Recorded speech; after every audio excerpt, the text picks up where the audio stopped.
What's going on, everyone? It's Nina Infinity. Welcome to my Sunday show where we're going to be reviewing Mythic Quest Raven's Banquet that's on Apple Plus. I love this freaking show.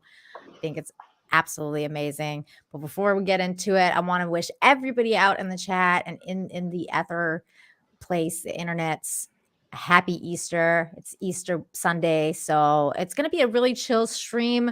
We're just hanging, talking about a really nice TV show, something something humorous and funny, and something we all could use a little bit more of in our life, especially like on days like this. But I have an amazing panel with me today. Someone who has been missed very much so. Hasn't been here for a little bit, and I'm so happy that he's back and feeling much better. Hello, Script Doctor. How are you? Oh, I'm doing way better than I was last last time. I'm so happy to be here with you, lovely ladies, and everyone in the chat. Can't wait to discuss this show.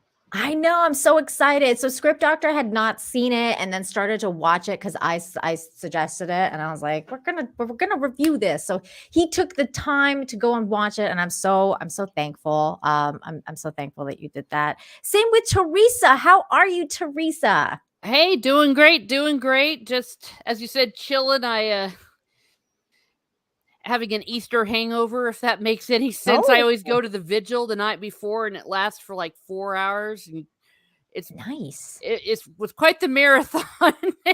Yeah, that's. Wait, when you say you were having a hangover, though, does that mean that you went and drank a shit ton of wine at this vigil? And No, it was it was a dry hangover, if you know what I mean. In other words, you're up so late and there's so much incense and baptisms and all sorts of stuff. Well, I mean, I'm just asking because I'm sorry, I'm not Christian. And I was just asking because, the whole thing about Jesus turning water into wine. I figured maybe there'd be a little bit of leeway. Well, understand also when we have the Eucharist, I mean, it's just a teeny tiny little sip. It's not, you're not going to get drunk off of it. Sure. The only reason I changed this picture, by the way, like around right now, is because Script Doctor's head is over Ian's, and I think that's funny. I think the pronunciation of his name is ridiculous. Well, he explained that though, because he changed it. Oh yeah, it is. This is why I love this show. It has weird details that they put into like the thing, because you're like, why does this guy pronounce his name Ian? It's Ian. And then he explains why. And so I was like, this is why I love this show. But we're going to get into all that. Before we do, Low Watermark for $10. So freaking generous. Thank you, Low Watermark. Says, happy Easter, Nina. Well, happy Easter to you. Thank you for being here. I wonder if you've seen this show because it's really, really good. I highly recommend you go and watch it. We are going to get into a little bit of spoiler territory here because it's supposed to be a recap and review of the entire series. I did, however, make a spoiler-free review for those of you who don't know what the heck this show is. I have that on my channel as well. And in fact, we're going to kind of like play that in the background because I know for a fact that YouTube's fine with this amount of stuff playing. So we're just gonna use this as the pictures because it's pretty much kind of gives us the idea of what the characters and things like that. So okay, let's start with our initial thoughts. Script Doctor, initial thoughts of the series. What'd you think? How'd you feel about it? Well, I was kind of thrown off that it was advertised as a comedy, but it's not really. I mean, it's more of a drama with a couple of jokes here and there, and I likened it to Aaron Sorkin's The Newsroom that he did on HBO, which has a joke here and there, but it's really a serious drama about these characters in an office setting. That's interesting because I didn't think of it like that at all. Like I thought of it very much as a comedy. It is made by the same people who made like Charlie Day and Rob McElhenney and this chick, I forget her name. They're the ones that worked for on It's Always Sunny in Philadelphia, and that's one of my favorite shows of all time, favorite comedies of all time. Do you guys like that show? I enjoyed it quite a bit. Oh, I love that show so much. Teresa, have you seen It's Always Sunny in Philadelphia? Oh, no, not at all.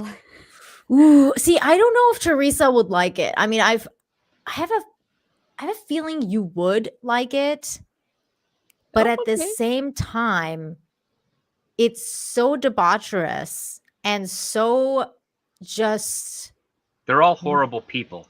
awful. And the first season is a little different from the rest of the series because Danny DeVito doesn't come in until season 2. Yeah. Okay. Yeah. Well, it depends because remember, I'm a weirdo. I mean, there's some things. I mean, I'm actually a horrible person in disguise. So I mean, I don't mind terrible things. You played might. D&D with me, you know.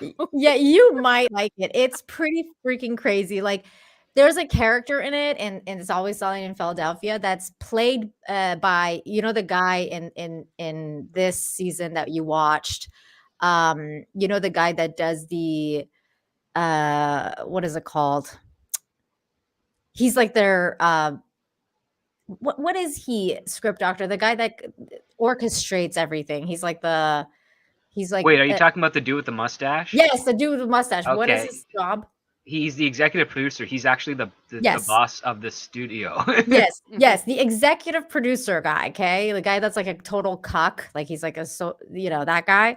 He's in this show, and It's Always Sunny in Philadelphia, and originally he gets introduced as a preacher, and he's like this really like nice, kind, just lovely human being, and they turn him into like a crackhead junkie that's being D for getting his next fix, all because of like this chick here, like all because of her and like these guys. They're just so evil that they turn this guy that's like super nice into like the worst human being. And it's one of those things where it's really funny because you've never seen a de-evolution of a character quite like this, because you know how like usually characters just like evolve and they go through like certain things, and they're always kind of like getting better and better and better. This is the opposite of that. It's like he starts out as a really good character, a really good guy, and then just like de-evolves through time, just more and more and more. And it's next level. I do really recommend that show, Teresa, if you haven't seen. So yeah, but back to Mythic Quest. We have tell me, Teresa, because Teresa unfortunately hasn't seen season 2, but you did see season 1. So tell me your overall thoughts for season 1, Teresa. What'd you think? Oh, I loved it. And again, I thought it was a comedy. I was laughing my butt off the whole time. It was subtle. It reminded me a little bit of if Parks and Recreation was going to be in a video game thing.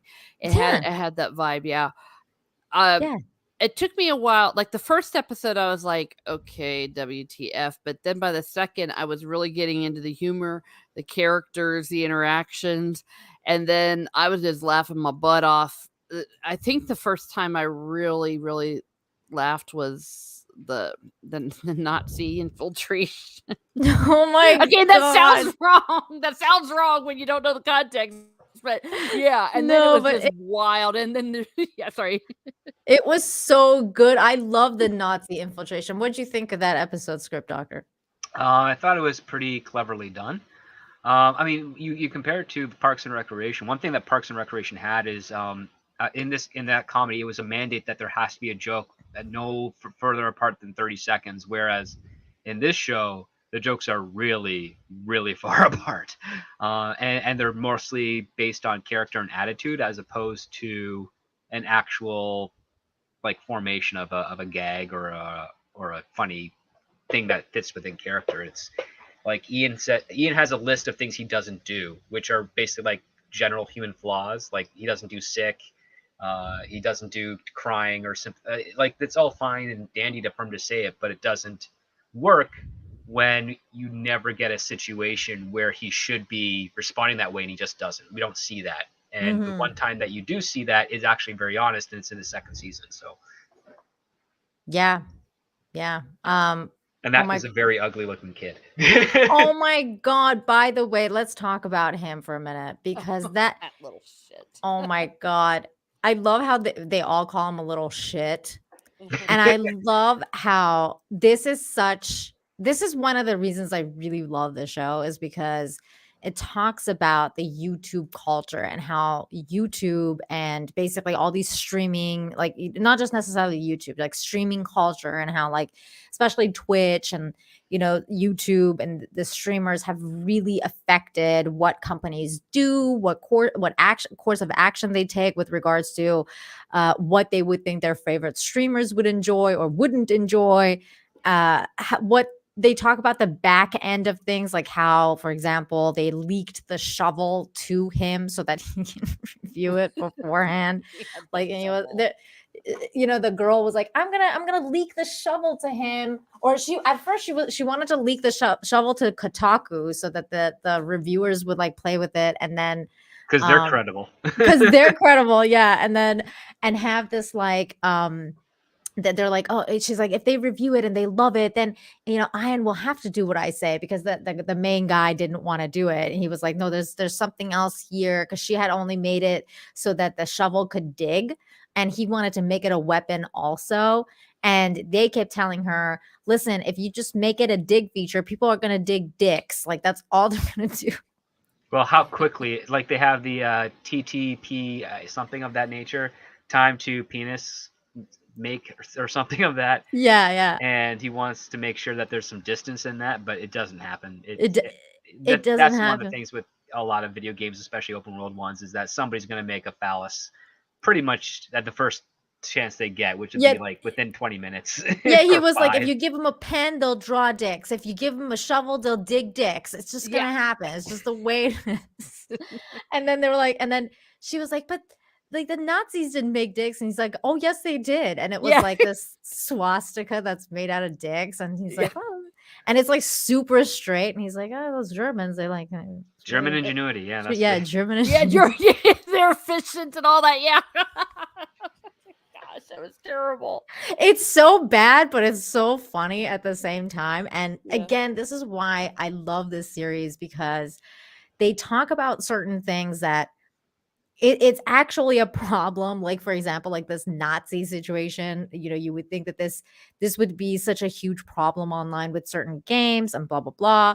And they have a really funny way of going about it, because I think that in today's day and age, this kind of comedy is really unlikely. Like, you don't think that this would be a show out now, because there's just so much wokeism and like things like that. And I think that they really went after the woke factor in a really interesting way. Like, they have Mhm. woke in it, but they also make fun of it.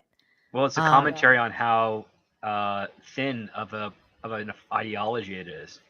Yes. Because even in the Nazi episode, they're like, who are we going to ban from our game? And they had to make a list, and they basically just make like a March Madness thing, which Yeah. I don't find too funny, because I've been in office settings where that's the standard. I know. So I'm like, And, it's but just Yeah. regular. but the funny part about that script doctor was that one guy, this guy, the Abed character, I call him Brad. Abed because of Community, but his name is Brad. So this guy is like the head of monetization for their game, and he's basically like a very unscrupulous guy, has no care in the world, like doesn't give a shit about anything except money and making money, and all he wants to do is put like loots in the game and kind of ruin the game. Basically, that's what he With wants to do. microtransactions. Microtransactions. He's all about like all of that kind of stuff, and he's the one that thinks that that they should do this kind of stuff, and he like they hate him. Like that this chick, she Poppy Lee, she's the one that designs the game and codes the game and stuff, and she and the producer of the game hate this guy, and it's just really funny. So that when they're in that meeting that they're making the board with like all the stuff, he was trolling them the whole time, because he's like, yeah, like, because by the end of it, like they had spent all day, and he's like, you know what, we forgot to put the animal rights people on there, like or Yeah. animal cruelty on there. We have to like Yeah, start they this had all PETA, over but they again. didn't have animal cruelty. Yeah. Well, and I But what also ends up happening is that out of that entire bracket of horrible things, to see which is the worst, because they found out like 92% of their player base fits one of the demographics that would be considered problematic. Yeah. So they did a bracket to close in on it, and basically it just came down to the first decision, which was Nazis. So they Yeah. spent like 8 hours wasting They time. they spent 8 hours to figure out that the worst people on the planet were the Nazis, and it was Yeah. like it was just the most interesting way to show how much these people waste time on a regular basis at work. And the whole thing was based on a funny thing that is we're going through right now anyways, right? Like, because they were like, we need to make a what was it called, like a diversity an ethics committee. So they A started making, diverse Yeah, see, ethics that's what I was committee, gonna say. And then how they came up with it, and then the white girl tester, they were like, "Oh, we don't need you. We don't want you." And then she yeah, thought real hard, and then she her, just blurts out, "I'm gay." yeah, And then yeah, they're because like, "Oh, okay." And then yeah, they this let her chick, join. she's okay. So like they're gay, but they're like they have a crush on each other in season 1, and they're kind of like, just they don't know who likes who, whatever. But clearly they're gay. And then so those guys go to this girl because she's black, and they're like, yeah, so like we could really use your viewpoints on this ethics committee that we're building. And then this other girl is like, well, I have a lot of viewpoints too. Can I come? And they're like, no, we already have one of you. And like the other girl, like the crazy psycho assistant, she's like, yeah, we already have a white girl. Like, no thanks. And she's like, well, I'm a lesbian. And they're like, oh, we could really use your unique perspective. And then so Yeah. they let her in the group because she was a lesbian. And then they start like getting into fights about it, like during the meeting, because they're like, are you really a lesbian? Oh gosh. Well, that's And one then of the the things I thought was a Salieri missed character opportunity. kept thinking she was a boy too. Oh, that was Well, I fun. mean, she does try to make herself look pretty masculine, but there's one thing that was a big missed opportunity is that they spent so much time on the demographic of the group that they didn't actually have fun with the targets that they were trying to isolate as to who they would ban from, because we basically start with the Nazism, and then we get the next time we come back to it and they're discussing it, they've already kind of concluded that yes, Nazis are the thing. Like they didn't talk about anything else. Like they didn't even talk about some of the other things like white supremacists, or like they had a whole list of various groups on there that are actually kind of interesting, and it would be great to get various takes and opinions on that to mine for comedy, because that's what you're supposed to do. But Mhm. instead we deter from that and we go into basically, I guess, Poppy and Ian's back and forth of how to deal with the situation, which was nowhere near as interesting as the committee part, at least from on a premise standard for me, because it's like, okay, what do you do when you have the mustache guy whose name I forget because he's a cuck. We'll just call him Cuck because that's basically who he is. Yeah. Yeah, like he's the only straight white male in there, and then you got Brad trolling him, and then you've got Joe, who is just evil, the So evil evil. assistant, and then you got these, the two lesbian characters, and we don't really get any type of perspective There on he is. any other group at all, and it's like you've got these really crazy groups of characters, and you're not doing anything to exploit the situation of their opinions on other stuff. Mhm. And it's like that is like a big no in 101 of any type of comedy like education. Like it's like you have this team of 5 people all with their own individual goals and motivations to do things, one of which just wants to be there so she can get close to her tester friend, Yeah. and you don't do anything with it for the entire episode. That felt like a mistake. And one of the reasons why I think this is definitely, it starts from a premise of a drama, and then they're just kind of throwing in jokes whenever they think it works best, which is why there's few and far between in comparison. And on top of that, the Cuck character, he's trying, not the actor himself, but the character himself, they're trying to make him a very pathetic and funny character, Mhm. but it's too grounded in ignorance for it to actually have fun, because it's not like he's motivated by something and his motivation gets so out of control that he does things that backfire. It's more like he's just an idiot and everything he does is a very obvious wrong maneuver.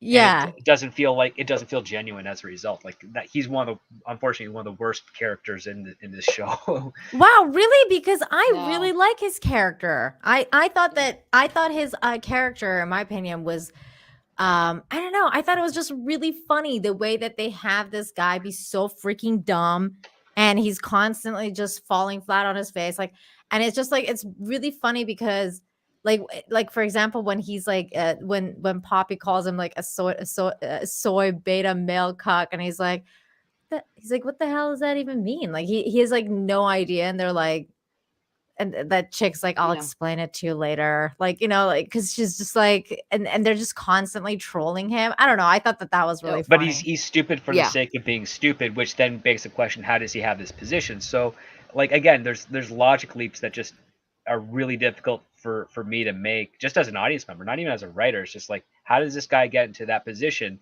Because usually in situations where you have a boss that's an idiot above you, they're either been there a long time and they're just kind of promoted to a level where they can't get any higher, and their incompetence can be easily swept away, which we don't even get an inclination on this here, or they have some sort of friend or family member that gave them this job, which again we don't get any inclination with this I character. think it's pretty clear why he's in the position he is. I think it's because he's a soy beta male cuck, and that Ian can control him. That's why he gave him the job, because he knows he can do whatever like him and Poppy can basically control and sway this guy whichever way they feel like it, because Well, they he's didn't so hire him though. soy. Montreal hired him.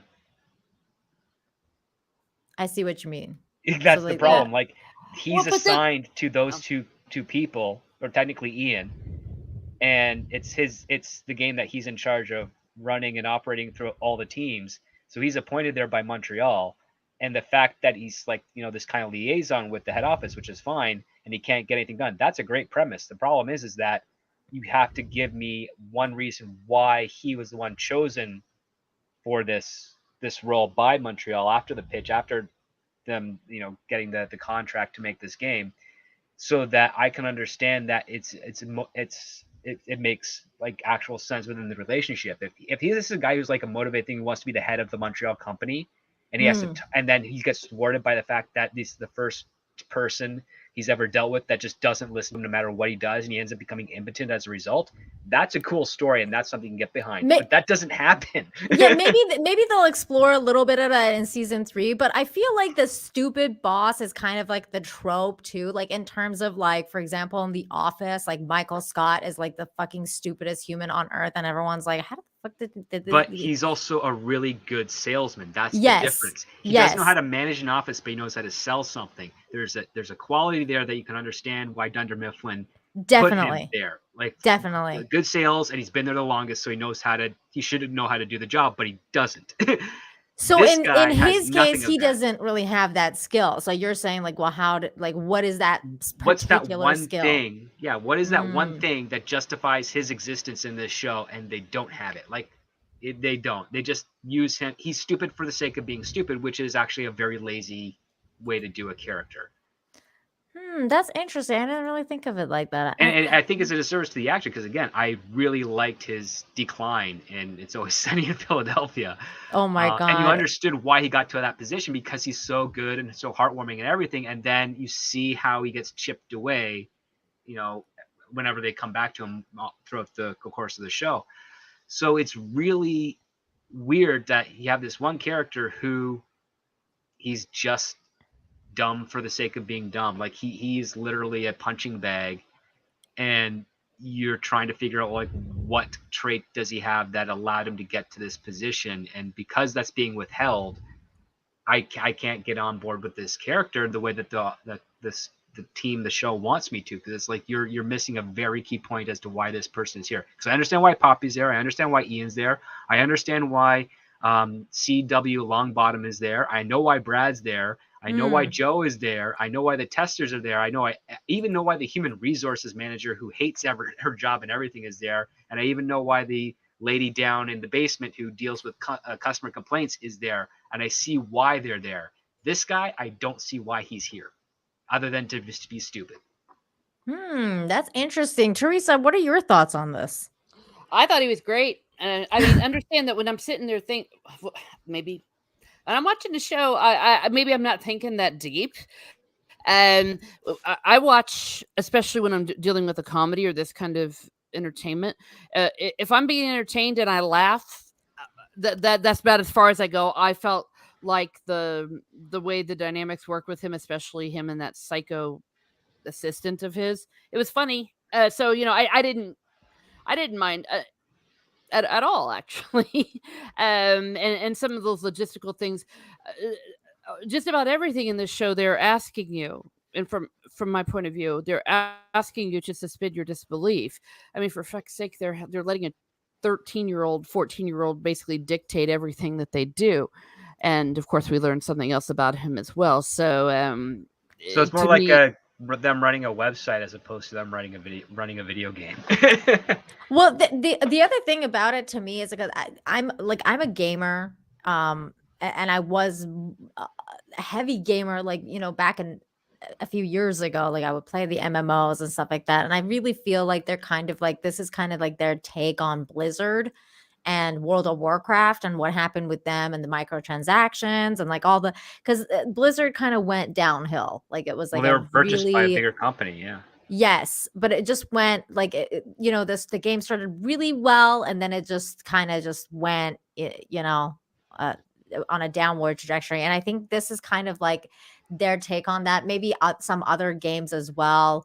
I love that part where the old dude is hanging out with a lesbian chick and like he yes, he teaches her like the importance of the importance of story and they're watching With the the end of Red cutscenes, Dead yes. Redemption. yes, Yeah. and they're crying their eyes out. I cried my eyes out the first time I played that game and that scene came because I didn't know It's anything about it. horsey.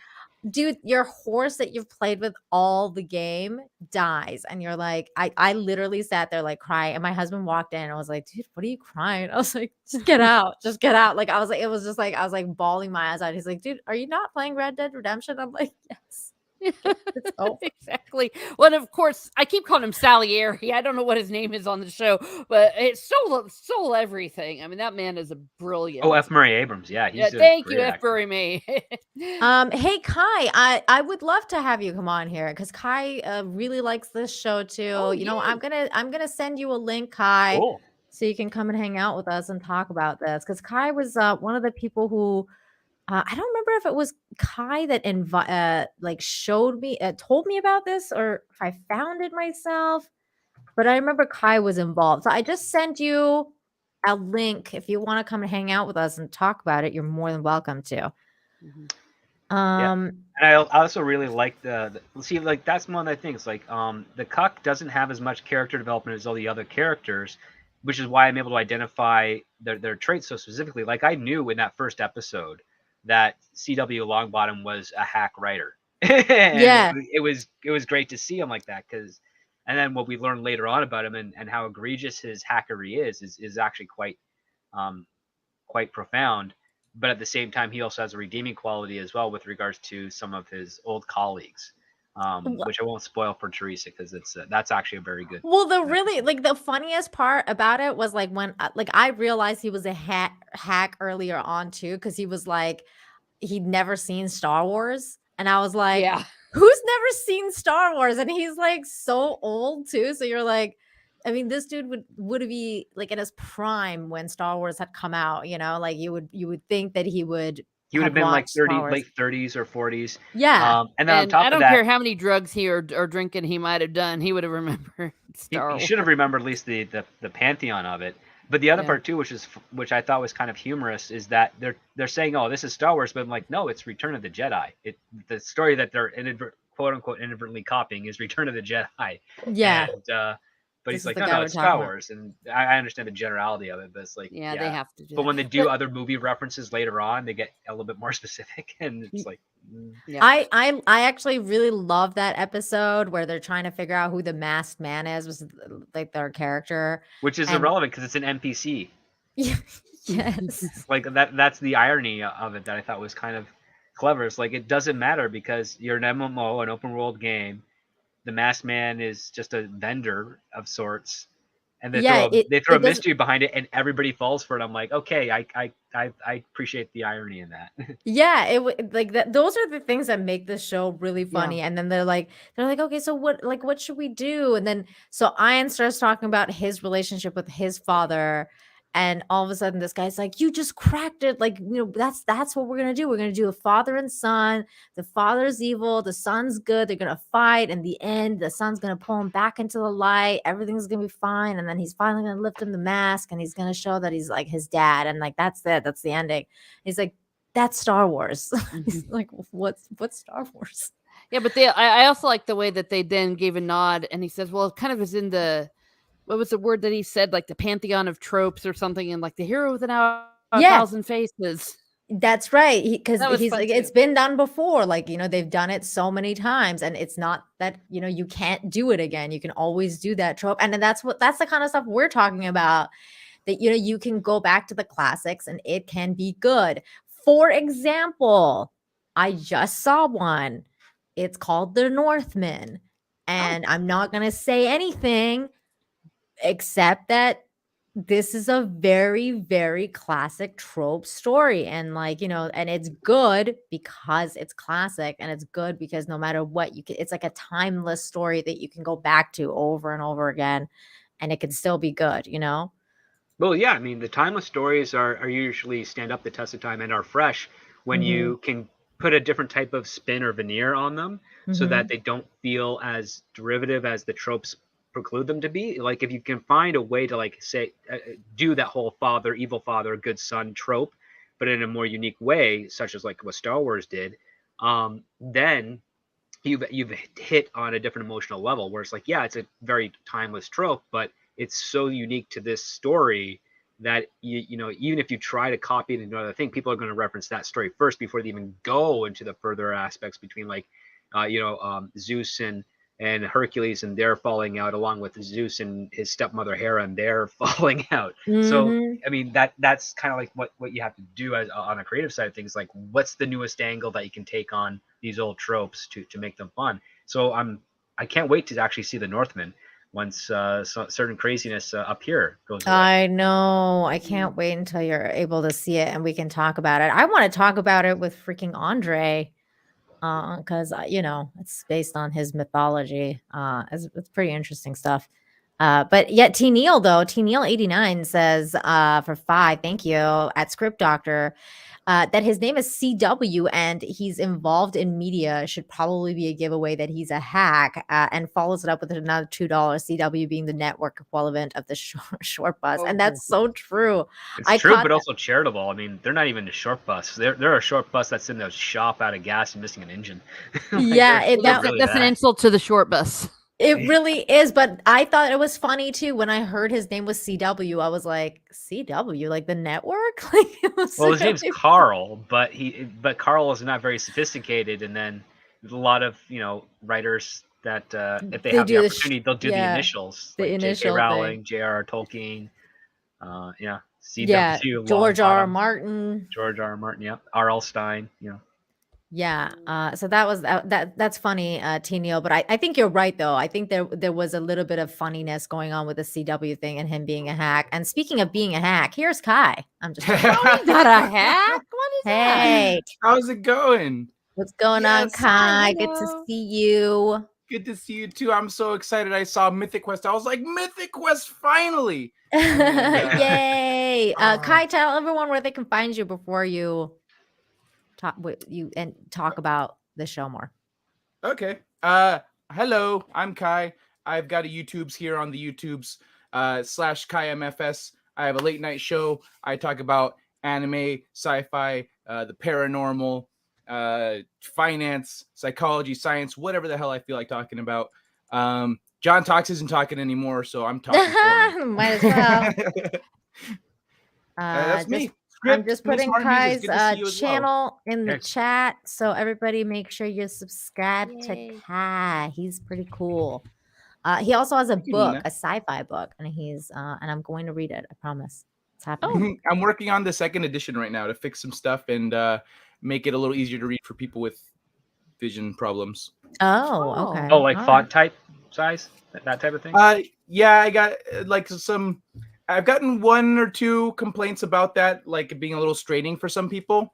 And so I said, okay, well, I'm going to see if I can improve that then without really making it too much fatter than it already is. Nice. Kai, you have a wrench, right? Yeah. So like if you Mhm. wanna plug your book or anything, you're more than welcome to. Oh, it's okay. I'll Meanwhile, start plugging it more once I get the second edition out later this month or next month. perfect. Meanwhile, though, Kai, tell us what you think. What like obviously I heard you love Mythic Quest, but tell us like what did you think of season 1 and who's your favorite character, things like that. Favorite character? That's tough. Should I think okay, kind well, of the writer's my favorite character. I didn't even ask Script Doctor and Teresa who their favorite character was. So like, okay, what you think about that, Kai? What about you guys? All right. Script Doctor, who's your favorite character? I think it's a toss up between Poppy and Joe. Okay. Because I don't know, there's something very endearing about Poppy, and her frustrations and struggles, and the fact that she's easily kind of manipulated, and she's trying to learn that game as well. And then Mhm. Joe is just crazy because she's power hungry and she wants to be a subordinate, but at the same time also then, slay them and put herself on the throne, so to speak. And I just like those types of dynamics. The other one that I mean, it's not my favorite character, but just brings a smile to my face all the time is Sue from downstairs, because as I said before the stream, when my girlfriend gets drunk, she turns into that type of really overtly friendly person. That's really cute. That's really cute. Yeah. What about you, Teresa? Who is your favorite Oh. character? Poppy, I love her. I thought she was hysterical. I maybe relate a bit to her, even though I'm not a visual artist. And I think it was great that they got an Australian to do it. And so I don't know. To me, it gave her just an extra quirk.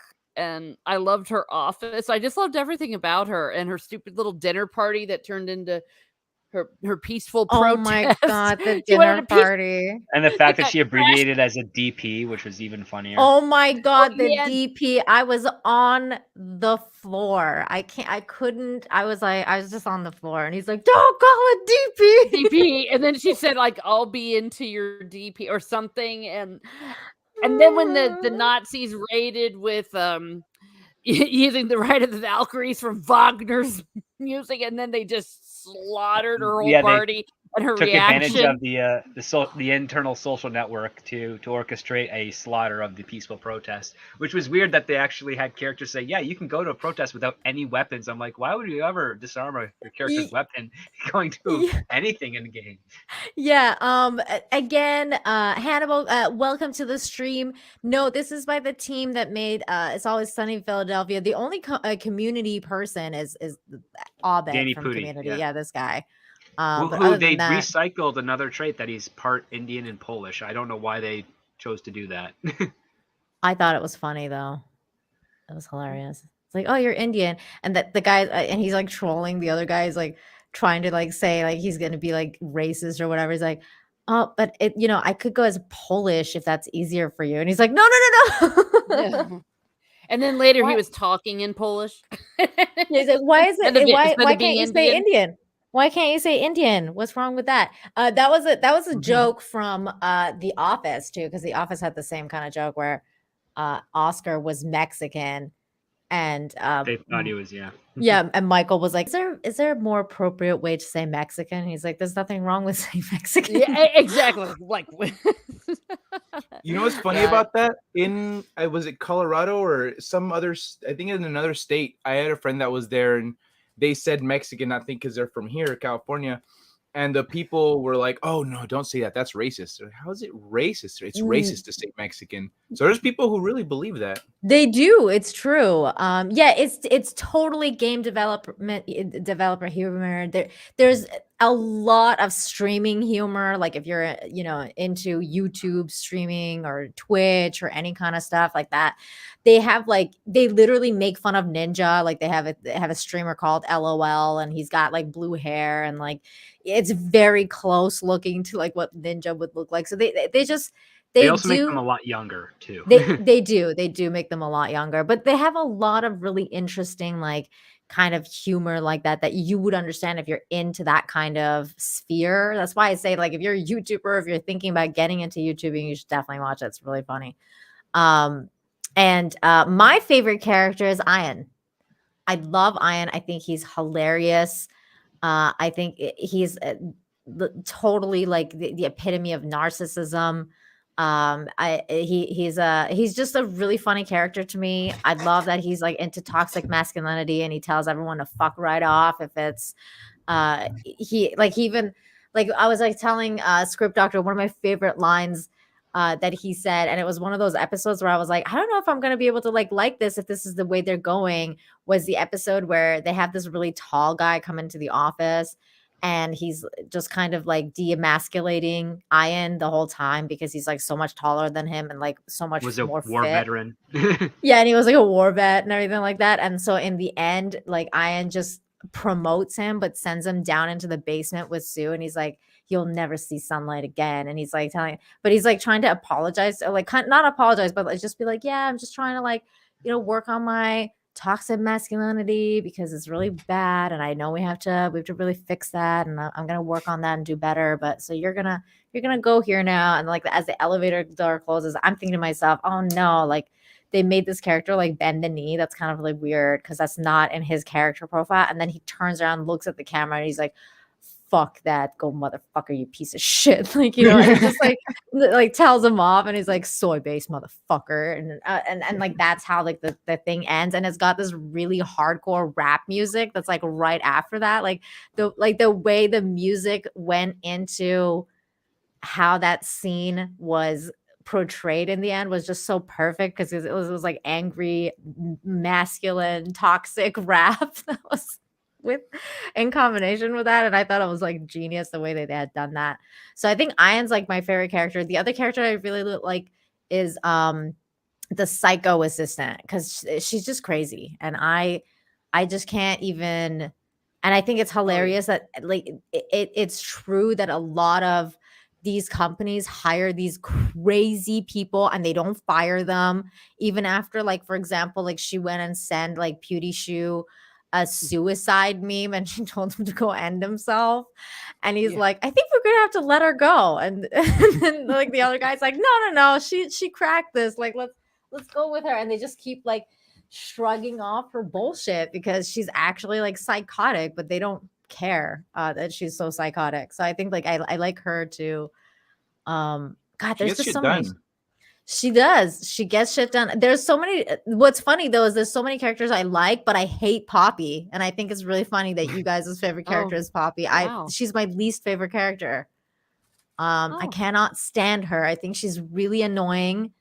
She's like the epitome of like the woman that like thinks like everything should be the way she thinks it's to be, and like a little she's like overbearing, right? very overbearing. She thinks like she's like the fucking bee's knees, and she's like even like with the other female coder, like the other female coder is like, oh yes, whatever, like whatever, lady, like and she's like, I love that episode where the little girls like come there to like talk about feminist, like females in gaming and stuff like that. And it is still a very male dominant society, like industry. So the way that they were approaching it was really funny. And that guy kept trying to find different women that worked there, but they were all like, Well, the scene with Sue was absolutely beautiful because like the one kid's like, I want to do what you do. And she's like, no. You don't want to be miserable like me. Yeah. I like when she like grabbed her face and she's like, no. Yeah. And That the is poor straight like out of, teacher. Billy Madison. Yeah. It was. You could relate to her because she had that look on her face like, oh my gosh, I'm going to get angry emails from parents after Of this. terror. Yeah, she's And then like, I can't live to see another human suffer like I do. Yeah, and then there was this lady too. Like this lady's hilarious because she's like the human resources person, and she nobody like knows what she does.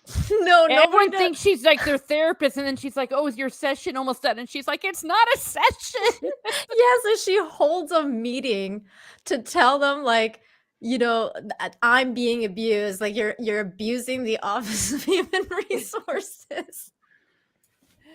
Oh, there's so many good things about And this she series. doesn't work for those people either. She works for Montreal, the corporate. So like she can't get fired by any of them, and she's Yeah. just got to take it, which is quite funny because having worked with a bunch of people in human resources, you have to torture them because they don't care about you. They care about the company and all the status quos in there. So yeah, make their lives hell if you have human resources. You can quote Script Doctor on that. Yeah. Oh. Well, and and then of course she lost control of the meeting where she was trying to explain, and then later she was like, "Look, I made pamphlets about what my job is, and no one cared." That's actually my favorite feature of the show is the interactions between, because video games require so many different disciplines. The interactions between the different skill sets and the departments and stuff are spot on, top to bottom. And also all the game development.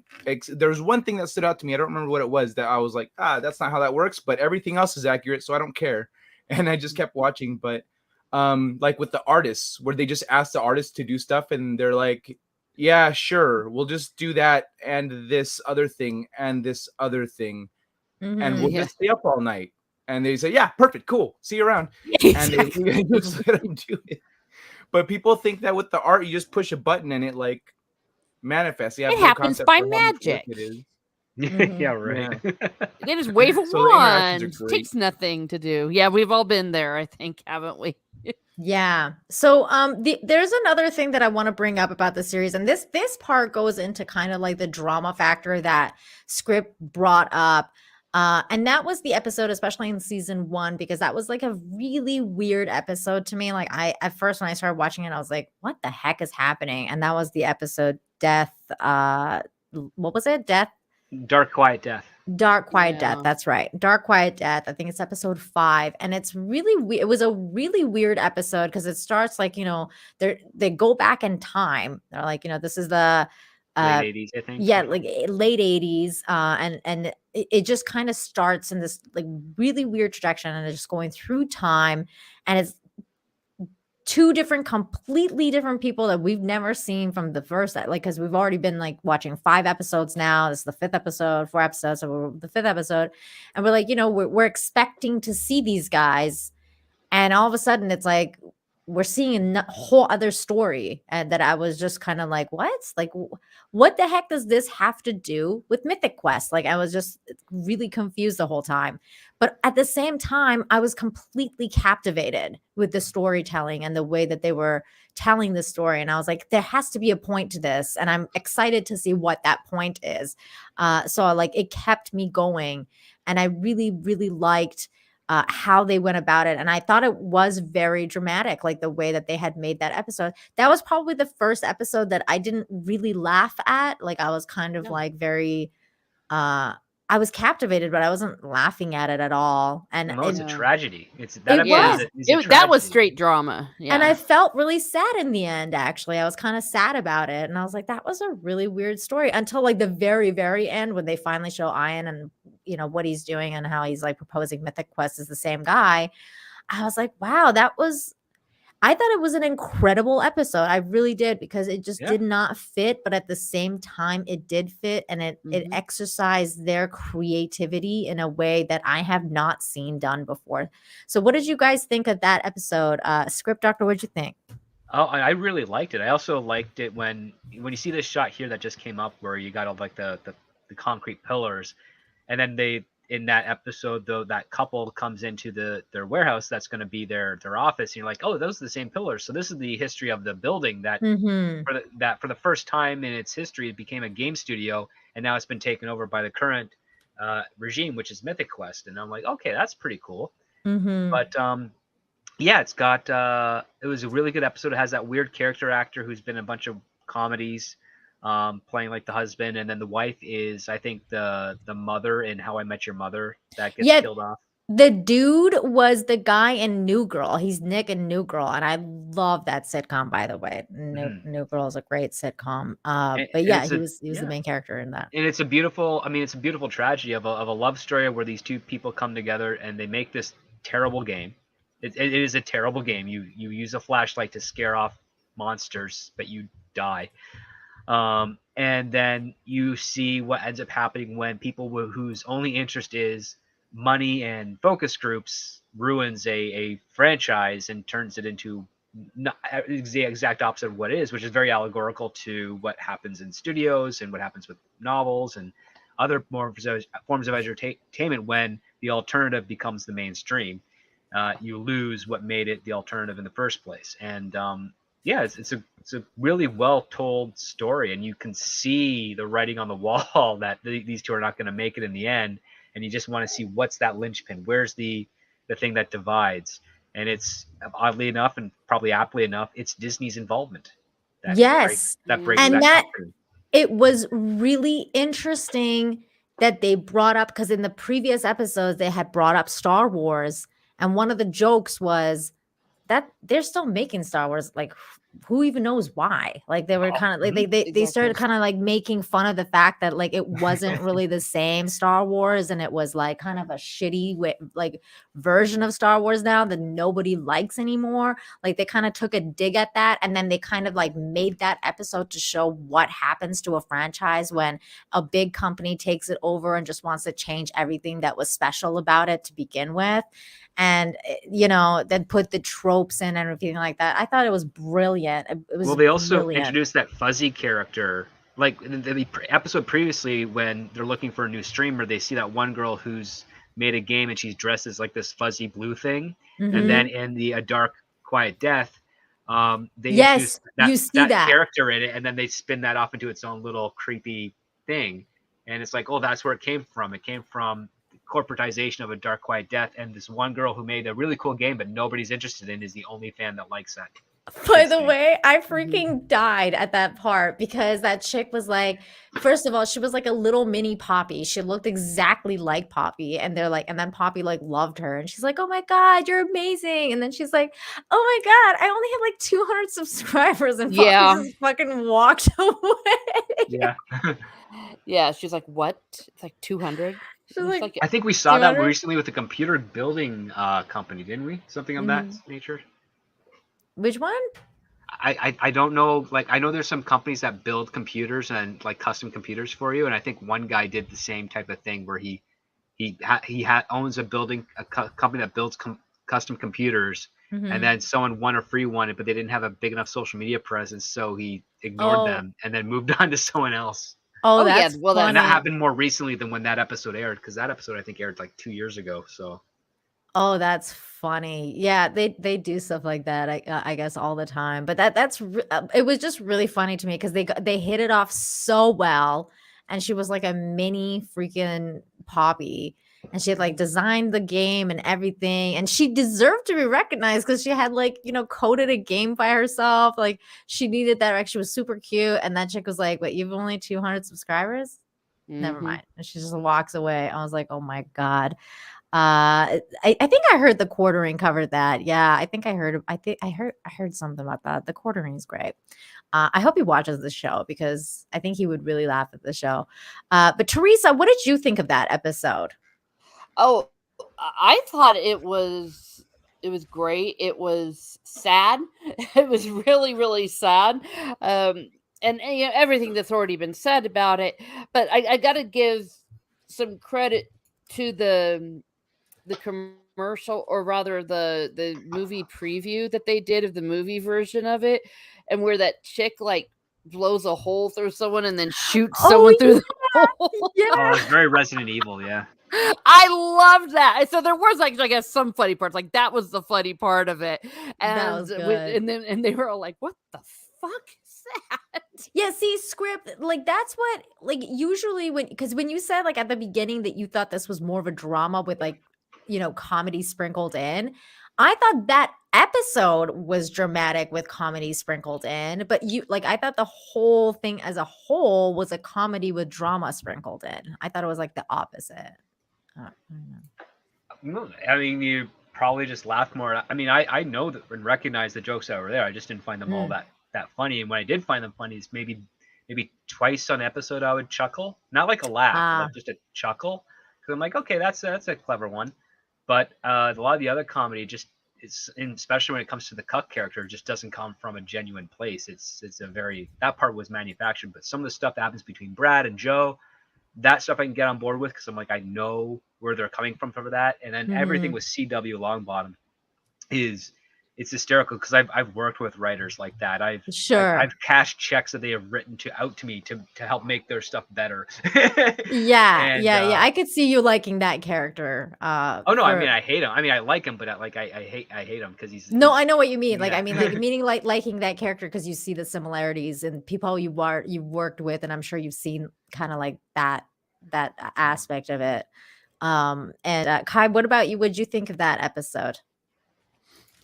I remember the episode, but not very clearly. It was definitely the first episode that made me. I remember how I felt watching it, and I was much as I was expecting a comedy, and was happy to see like a development accurate comedy because Charlie Day loves video games, and so he was a big part of the writing on this show. That was the one that made me see that they're painting a bigger, deeper picture than just a zany comedy with like the Christian chick from Arrested Development and like all these great comedians from all these different places. Yeah, it was more than that. Yeah, I saw that too, and I like I said, I really enjoyed that episode.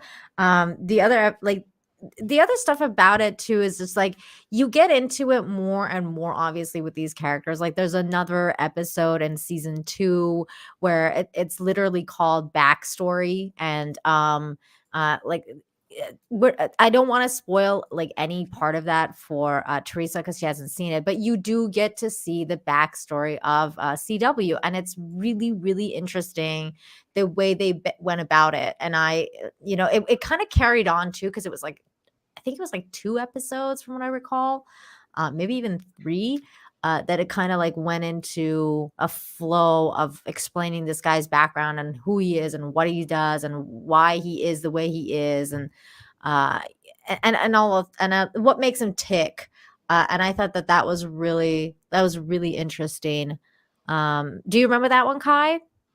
Yeah, Backstory is one of my favorites. I checked the episode list because I was like, was that season 1 or 2? Because it's been a little bit. And when it was season 2, I said, okay, I'm just not going to say anything about it then because yeah, no, I know.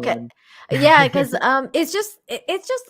it was just such a good episode, and that's the thing that most people know about me, especially like I know like Jane understands this very well about me is I like endings and I like backstories. Like I like when people when there's a like I would even consider the little conversation between Ian and I think it was Poppy when he finally tells her like why he calls himself Ian, which was that he was like basically had the same name as his father. He was abused. He didn't like his father. So he changed his name from Ian to Ian, like to pronouncing it as different because he wanted to be somebody different than his father. And it's like those things to me are backstories. Those things are character development. Those things are the things that make a series special. And make a character special, make you connect to it. And these are the things that CW's actually been telling other people during the show. This is what makes this special. This is what makes you connect to the characters. This is why things aren't as good anymore. Because that's basically what this show is trying to tell the audience. Why there's a disconnect. Why does Disney Star Wars suck? Because there's no more this connection to the characters who have backstory and who are fleshed out and who are, like all these kind of things. And you get to see that. And I think that's a really cool way of going about something like this, especially when it's a show like this. It's very, short and sweet episodes, and it's supposed to be comedy, but they go into it. And I can't wait for you to see that, Teresa. You're gonna love that. It's really cool. It's a really cool. That was a good story.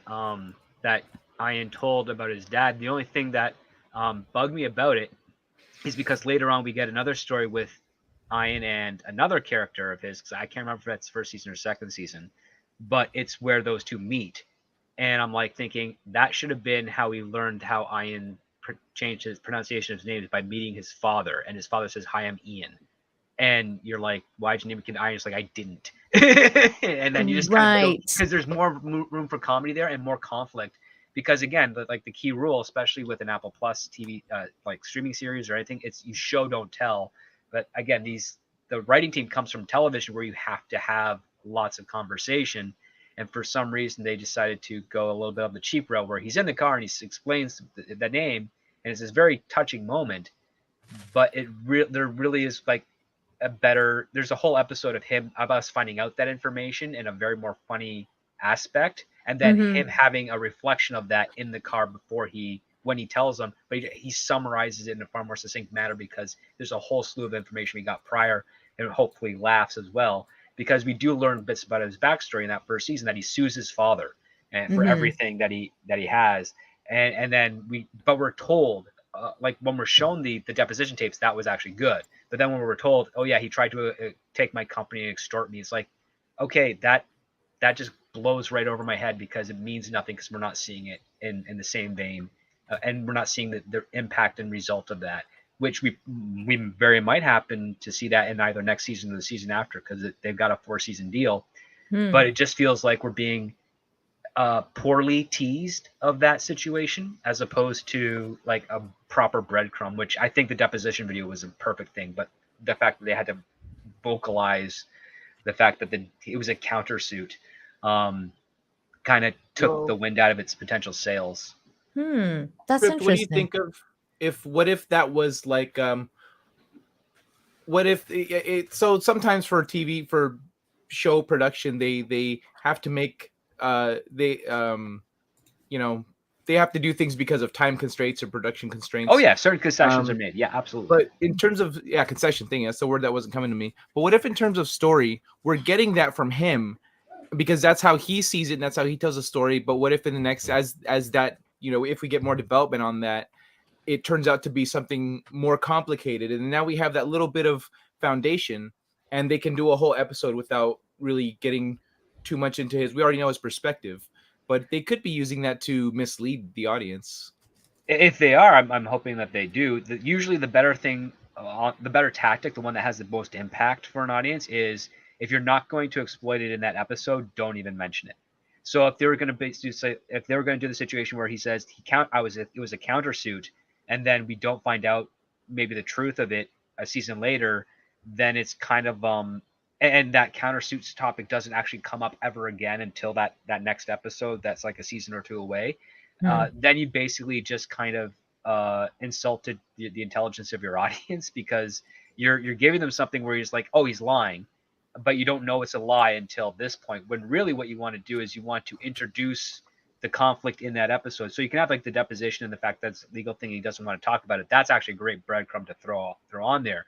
But then when you actually have, when push comes to shove, and say like there's an appeal made to it, and then that's where he says at the beginning of the episode it was a countersuit, and then you find out the mid-act turning point is, oh, he lied, it wasn't really a countersuit, he sued him first, then his dad countersued, and then he countersued again as the joke, and it's basically that's what they're doing. Then you're actually being a bit more favorable to the drama at hand and the comedy, and you're not actually setting up basically kind of a red herring from a season ago that it doesn't actually play through it until then. So it just feels like, I mean, I would not be surprised if they actually had plans for a follow-up episode a lot closer, but the pandemic hit, and they ended up getting an episode or two where they were stuck on screens and they had to kind of rework everything. So I think there's a possibility that they probably had that on the right track, but they had to abandon it because of that situation. And then they're like, well, we just can't keep on staying on the actual Mythic Quest part, so we got to keep pushing forward with coming to a resolution for this season, so we can actually have something fresh and new for season 3 and 4 and so forth. Yeah, that's what I thought too. I thought the COVID's thing may have affected them in certain situations. I think it caused them a speed bump with the direction they were going, and they had to reorganize stuff. But they did it well. Like I liked what they did. Oh, absolutely. Like I like the Blood Ocean gag. That was pretty clever. Yeah. I had a thing I wanted to add to with the writer, like you were saying, Nina, about what the writer's saying about why things suck now. Sure. I saw a thing on Instagram that popped up about writing that said not to think of your characters like characters, because then you end up making caricatures. You got to think of them as people. And he very much thinks of them as people. Excuse me. Yeah. And that's important. One of the parts that I really wanted to bring up, though, like in terms with season 2, and I know you haven't seen it, Teresa, but when you get there, you'll watch the scene and you'll laugh your ass off. Actually, before I do that, let me just get the super chat real quick. Matt Matterhorn, thank you so much for the $10. It says, "Hail Nina, have you seen the trailer for the movie The Northman? Looks good. No soy to be seen. Good story of a Viking avenging his family, and has a good cast." I went and saw it yesterday, dude. I went to the theater and I've already seen the movie. It was very good. I don't want to say a lot. I don't even want to say anything because I already know the story, so I don't want to spoil it for anybody. But it was very, very good. It was very well done. And I think a lot of people will enjoy it. I the only thing I've said about it, and I will maintain that, is it's a very classic story, one that's been told many times. So, but you'll like it. It's a retelling again. So, it's very good though. But yeah, so what I wanted to bring up was this scene between Ian and this girl here, where she, the lesbian girl, this one, her. Oh yeah. My God, I laughed so hard at that scene in the car because they're together and they're going somewhere. I forget where they were going because I haven't can't seen drive stick. He can't drive stick, even though he's like, because he's like a toxic male and like all this stuff. So he doesn't want to admit the fact that he can't drive stick. And again, these are the things that make Ian my favorite character because of these kind of funny things that happen with him. And so he's with her because she can drive stick. And so she is driving him. And they start talking about they start having this conversation about like women in gaming and like how females, the patriarchy and how you don't have the same opportunities. Exactly. You don't have the same opportunities and like all this stuff. And he's like, okay, well, what do you want? Like, he's like, all right, well, you're in the box with your car, or in the car. What do you want? You're here now. And she just like, she gets like absolutely floored at this question and has not even thought of what she wants. And she's just like, what do I want? And he's like, you're here now. Like, I'm listening. What do you want? What is it that you want?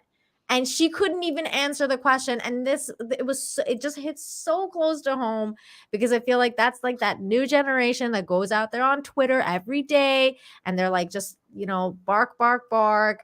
Everything sucks. Women have it so hard. Women have it so this. And they haven't really even sat down to think about what would make their life better and easier. So that if somebody was to ask them like, hey, what would make your life easier, that they would have a straight up answer and expectations that can be delivered. You know what I'm saying? So that scene was so great. What'd you think of that scene, Kai? I think that scene was set up perfectly because he tells her how he got his opportunity. He says, I find myself in an elevator with the boss and like it's just us two, so I just spit out a bunch of ideas like one after the other. I must have given him like 5 or 6. He liked one of them. He said 17. A shot with that one. He said 17. He said 17 ideas and he liked maybe one of them. Yeah, that was great. Like, go on, Kai. You're doing it perfectly after that. Yeah. And then she's like, we don't get the same opportunities. He says, you have that opportunity right now. Right now. We're in the little box. You're alone with me. And that's when she freezes up. So it puts out that classic example and then shows that she's in that situation, but she's complaining instead of shooting her shot. Right. Script doctor. Perfect. Expand on this. What did you think of that scene? I mean, it shows basically a compare and contrast between these two characters and where they're going. Like, for instance, Ian, is this guy who has ambition, has dreams, has goals, and he desperately wants to be a creative director for a video game, or at least he always wants to. Now he's got his dream job, and then on top of that, we have this girl who's a tester, who we have no idea what her ambitions are. She's just happy to be in her position, but she's also more happy to complain that she's never going to get into a higher position. And when Ian says, I used to be a tester too, and I was lucky enough to get into one opportunity where I'm with the boss and I gave him 17 ideas and he maybe liked one of them, but I at least knew what I wanted and how to do that. And he's like, now that, and to, just to repeat what Kai says, now that he's in this box, the moving box, which is the car, with another tester, and he's refusing to call her by her real name. He only calls her tester. They call them testers. It's great. and he's basically saying in a very very subtextual way, I want to hear your idea because there's probably something there that's valuable to the company, and she is stuck because she actually doesn't have that, and it's disappointing him because it's proving something he doesn't want to believe as true, which is that sometimes there are testers or people at a company that have no ambitions, and they'll never be more than where they are right now. And like there's that part when they're in the parking lot, he gets out and he just like, you had your shot, bye, see you out before. She's like, well, what do I do about my car? He's like, I don't care. Yeah, bye. She Because he's an left her car asshole. back there. Yeah, He's an asshole, and he did give her a shot, and she's the one that kind of, she blew it. flailed. She blew it. It's She the could same have. in Hollywood. Because if I'm in an elevator with a director or producer, the first thing I'm doing is like, hey, I got this story idea that I think can make a lot of money. And then you go into it really quick until that elevator comes off. Now, a lot of people in town or in any other industry would be apprehensive to do that. But you have to understand that if you're dealing with a person who is in the business of making money through entertainment or through something of that nature, they may get frustrated that they get pitched at all the time, but they'll tolerate it because there might be that one pitch that actually triggers a possibility for a really good idea or product, and they don't want, and you miss every shot you don't take. And the same thing goes for the people on the receiving end. They miss every shot that's not provided to them. So yes, they do live a lifestyle once they hit a certain point where they don't get as many pitches in a one-on-one scenario. But if you ever find yourself in that situation, I strongly urge you to just, present them the idea. And if they give comment or if they dismiss you, that's the nature of the game. Don't take it personally, but you might be lucky enough. You might have a good enough idea that they might respond positively, and you might end up having a brand new adventure ahead of you. So please take that opportunity if you have it. That 100%. I mean, you basically that was bang on. Yeah, exactly. And especially the part that you said, this kind of stuff that happens in Hollywood all the time. I feel like this is the kind of stuff that's happening all the time in general. And that's the other thing that was interesting to me, was that I think this is something that Jordan Peterson's talked about and other people in that kind of sphere, where they talk about how like one of the reasons that women, like the whole wage gap thing is kind of like a myth, but at the same time, not really, because women don't ask what they want. Like they don't put themselves out there. Like that's one of the things that women are different than men for, and that in industries or in work or whatever, they don't ask for their worth, or like even beyond their worth. Like they don't kind of like set that high value on themselves, and so they don't, and they're not good negotiators, because once like they basically kind of get told like, we're going to pay you this much, they don't go out there and we're like, well, no, I think I'm worth more, like I think I'm worth this much more. And they don't, like, usually, not all the time, but a majority of people don't really argue it. And that's one of the things that this was also talking about, was that women don't usually have that, because they're not as they're not as narcissistic, and they also take less riskier jobs, and the reason being, I think, has to do with the fact that there's a great deal of risk already around them as a woman in society in general. That if there is some avenue of security, they would gravitate more towards that, because not many women go into jobs that are scalable. Like usually it's like healthcare, which is basically one-on-one. Sometimes it's teaching, but again, it's scalable within like a 20 to 30 student thing, and you're only teaching one set of lessons to those groups, and they're not paying you by the individual basis. It's done through a third party. As opposed to like a manufacturer or an engineer or a carpenter or someone that can do multiple jobs within a certain time frame and collect a lot more money as a result of that, or more dangerous jobs that actually are higher paid because of risk, right? So you mean there's just that, but the thing is that is nothing really to do with gender. It's always up to the individual agency, because I know guys that don't even want to do scalable work or labor as well. I wouldn't want to risk my life for a big payday. Screw that. Yeah. No, but I mean, all of what you said is true. I remember there was the anecdote where two people were up for promotion or something, and the dude got like got a promotion and quite an increase, and the chick went to the boss and was like, what the hell? You know, I'm this, and I'm this. Why did you give it to him? And the dude said, because he asked. He said, you didn't come to me and tell me you were interested in that job. And like it or not, often it's a punchline, but we ladies like to think that people can read our minds. Yeah. I say this as a woman, you know, and it's like, oh, and I've been told on many occasions and learned the hard way that I was pushed by someone to say, if that's what you want, why don't you just ask the person? And I almost had Right. to go out of my comfort zone. One could say, is it nurture? Is it nature? At this point, it doesn't matter. You can't bitch about the shots you haven't taken.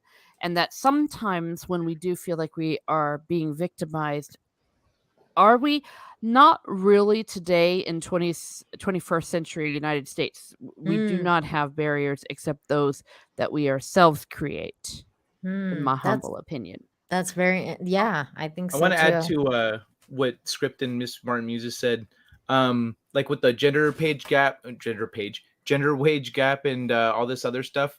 The women's soccer team, for example, like you mentioned, Nina, I think about how women gravitate more towards security and other things. When the women's soccer league here was established, they were offered exactly the same pay as the men.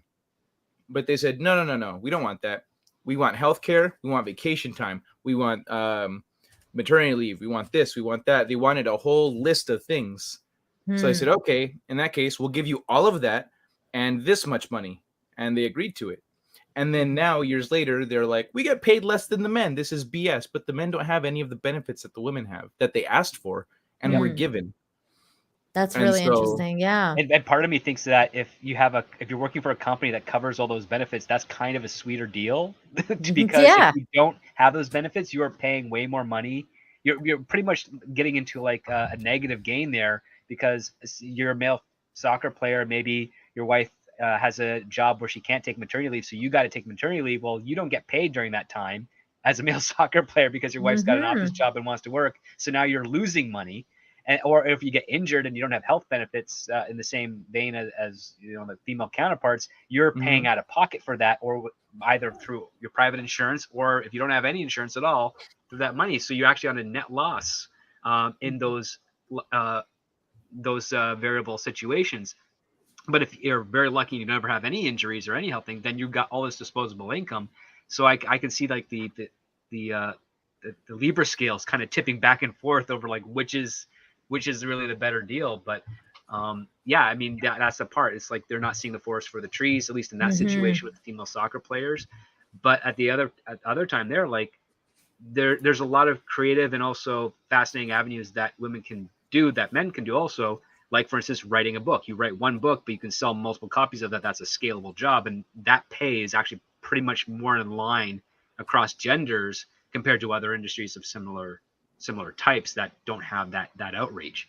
So, I mean, I think that's where, and then we go back to the show here. We have these two girls who are testers, and for 2 seasons, that's all they want to do is just be a tester. And you're like, that's an entry level job, and they don't want to leave. For like, one doesn't want to leave because she's in love with the chick with braids. The other, and she doesn't want to leave because she's in love with the game. Yeah, and also, like, but the other one kind of like had a little bit of more ambition, like she wanted to be a streamer and stuff like that. So she was like excited to actually step up and be a streamer and still game. Like she's doing the same thing, but she's like streaming it. But she doesn't have to report on bugs, which is also like, I guess, something she enjoyed too. Yeah. Play. Because she was like playing the game even like when she was at home, and that chick was like, wait, you go home and play the game? Like, because that was, that's your job. And most people don't want to do their job when it's like, no longer, they're no longer being paid to do it. Real quick, Nesquick, thank you so much for the $1.99. And then interesting comment here. Punish Fabio says, why are they talking about Ashley Burke? She proudly called herself a social justice warrior. She tried and failed to reclaim the SJW term with a video promoted by the whole SJW gaming industry. The reason we're talking about her is because she's a character on this show that I really, really like. And I think that they handled her and her SJW mentality very well on this show. And they kind of basically, slap some reality into her. Yeah. And kudos to her for having the I don't know, I guess the balls to be on this show and kind of like, make fun of herself and actually, be okay with being made fun of. Like, Wait. She's a hmm, real person? yes. Yeah, she does a lot of voices for video games. Yeah, she's No like, I think she shit. does. Yeah, she's a voice actress. She does, she's like she's a hardcore SJW in the video game industry. And one of the reasons I actually didn't want to watch this show was because of her. When I saw her in it, I kind of judged it a little bit. I was like, oh, I don't know if I want to watch this. This looks really like this looks really woke. And that's why it's such a shocking show, because it's like, to me, in this day and age when they could really go the SJW route and really just, it could be like a mess. They did the opposite, and they actually made fun of themselves and their woke ideologies. And I think that should be commended. It's something that's really strange in this world for it to happen. You don't see that every day. And I think that they've done a really good job of it. And I thought it was interesting that she actually had a sense of humor and she could make fun of herself. Yeah. She I still love hasn't when canceled the show. She's not like, oh, fuck season 3.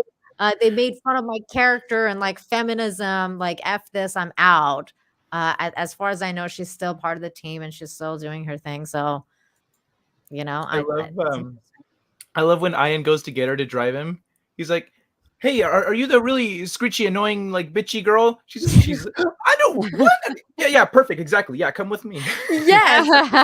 Yeah. They literally make fun of her and like her actual human characteristics that she's like in real life. They actually make fun of her, and she's, she goes along with it. She acts well, and she's not. I don't know. I thought it was funny. I thought it was really funny the way that they addressed her SJW mentality. It's a lost art. It's a lost art to make fun of yourself in this day and age in that industry. Yeah, And and I think they she's did it. yeah. She doesn't live a healthy life because she's like, I think early 30s, but she looks closer to 40.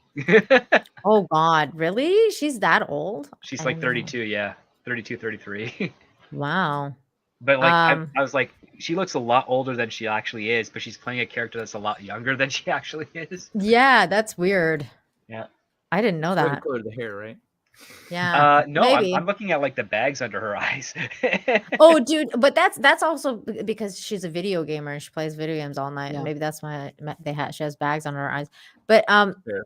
the other thing though that I really loved was like when in like the first season, when the old dude goes to meet her and he's like, "Aren't you a boy?" And she's like, "I'm a woman." Like, it's Yeah, and like, he kept really? calling her that. And then even the girls, when they showed up, and they were like, "There's a girl." They go, "No, there's just 2 men in here, an old man." Even the little girls thought it was a boy. Are you a boy? I'm a woman. And she got all offended. And then it was so funny because like in the end they had the like huge sexual innuendo, and she's like, she showed me his and I showed him mine, and now we can get along. And they're all like, like what the f- is going on in this room? And they're like trying to like cover the kids' ears because they thought that they were talking about something sexual, but it wasn't. Nope, They were cutscenes just, and gameplay. yeah, it was just cutscenes and gameplay. They were just trying to figure out whose job is what, and it was really funny. I again like these are the parts of the show that I thought was just really well done. Hannibal says, can confirm that as well. MMORPGs were ruined for me when I was working in customer support on them. Oh, sorry. He said before that he's in 12 minutes into the first episode and can confirm TTP is more accurate than it should be. Yeah. The whole Lego online Really game was canceled because of that. The whole thing. Yep. I mean, not which is canceled, but it got disappointing. shut down because of it. Because of what? Because of the TTP thing, the time to penis. You didn't know about the Lego online? Oh no, I didn't know about No. Lego Online getting canceled Ooh. because of that. So Lego Online was going for a while, but of course it's Lego Online. People are just building penises everywhere. And so they started making algorithms to detect penises to then remove the penises. So people started getting clever and drawing 3D penises so that you could only see it from certain angles. Yeah. And it would be like Oh my so there god. were penises everywhere, and they had Dang. to shut down the game because of it.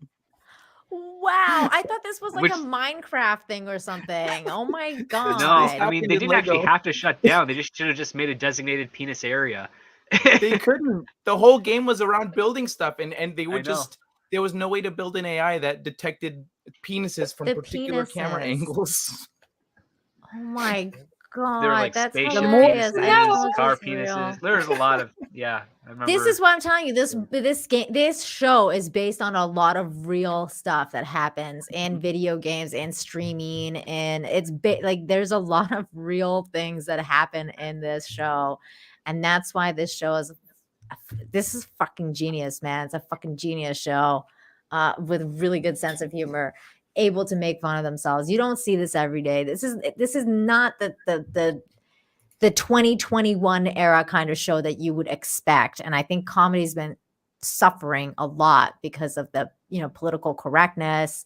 All that stuff is kind of out the door with this. I mean, the people who worked on it, like we said earlier in the stream, you got Charlie Day, you got people from It's Always Sunny in Philadelphia. So these people are extremely capable of dark and let's say next level humor, because a lot of what they do in It's Always Sunny in Philadelphia is nowhere near even PC, like not even a little bit. So they know what they're doing, and they know how to make fun of that culture, and I think that that's what's made it so successful, at least for me. I am very much looking forward to season 3. So I think that's pretty much covered all of what we have to say about this show. Unless you guys got anything else that you want to talk about, Script Doctor, do you have any other thoughts on season 1 and 2? Well, yeah, because I can confirm that, having worked in a number of office settings, that the one scene where Joe literally tosses out her laptop in the hallway garbage disposal or garbage can, I've done that multiple times.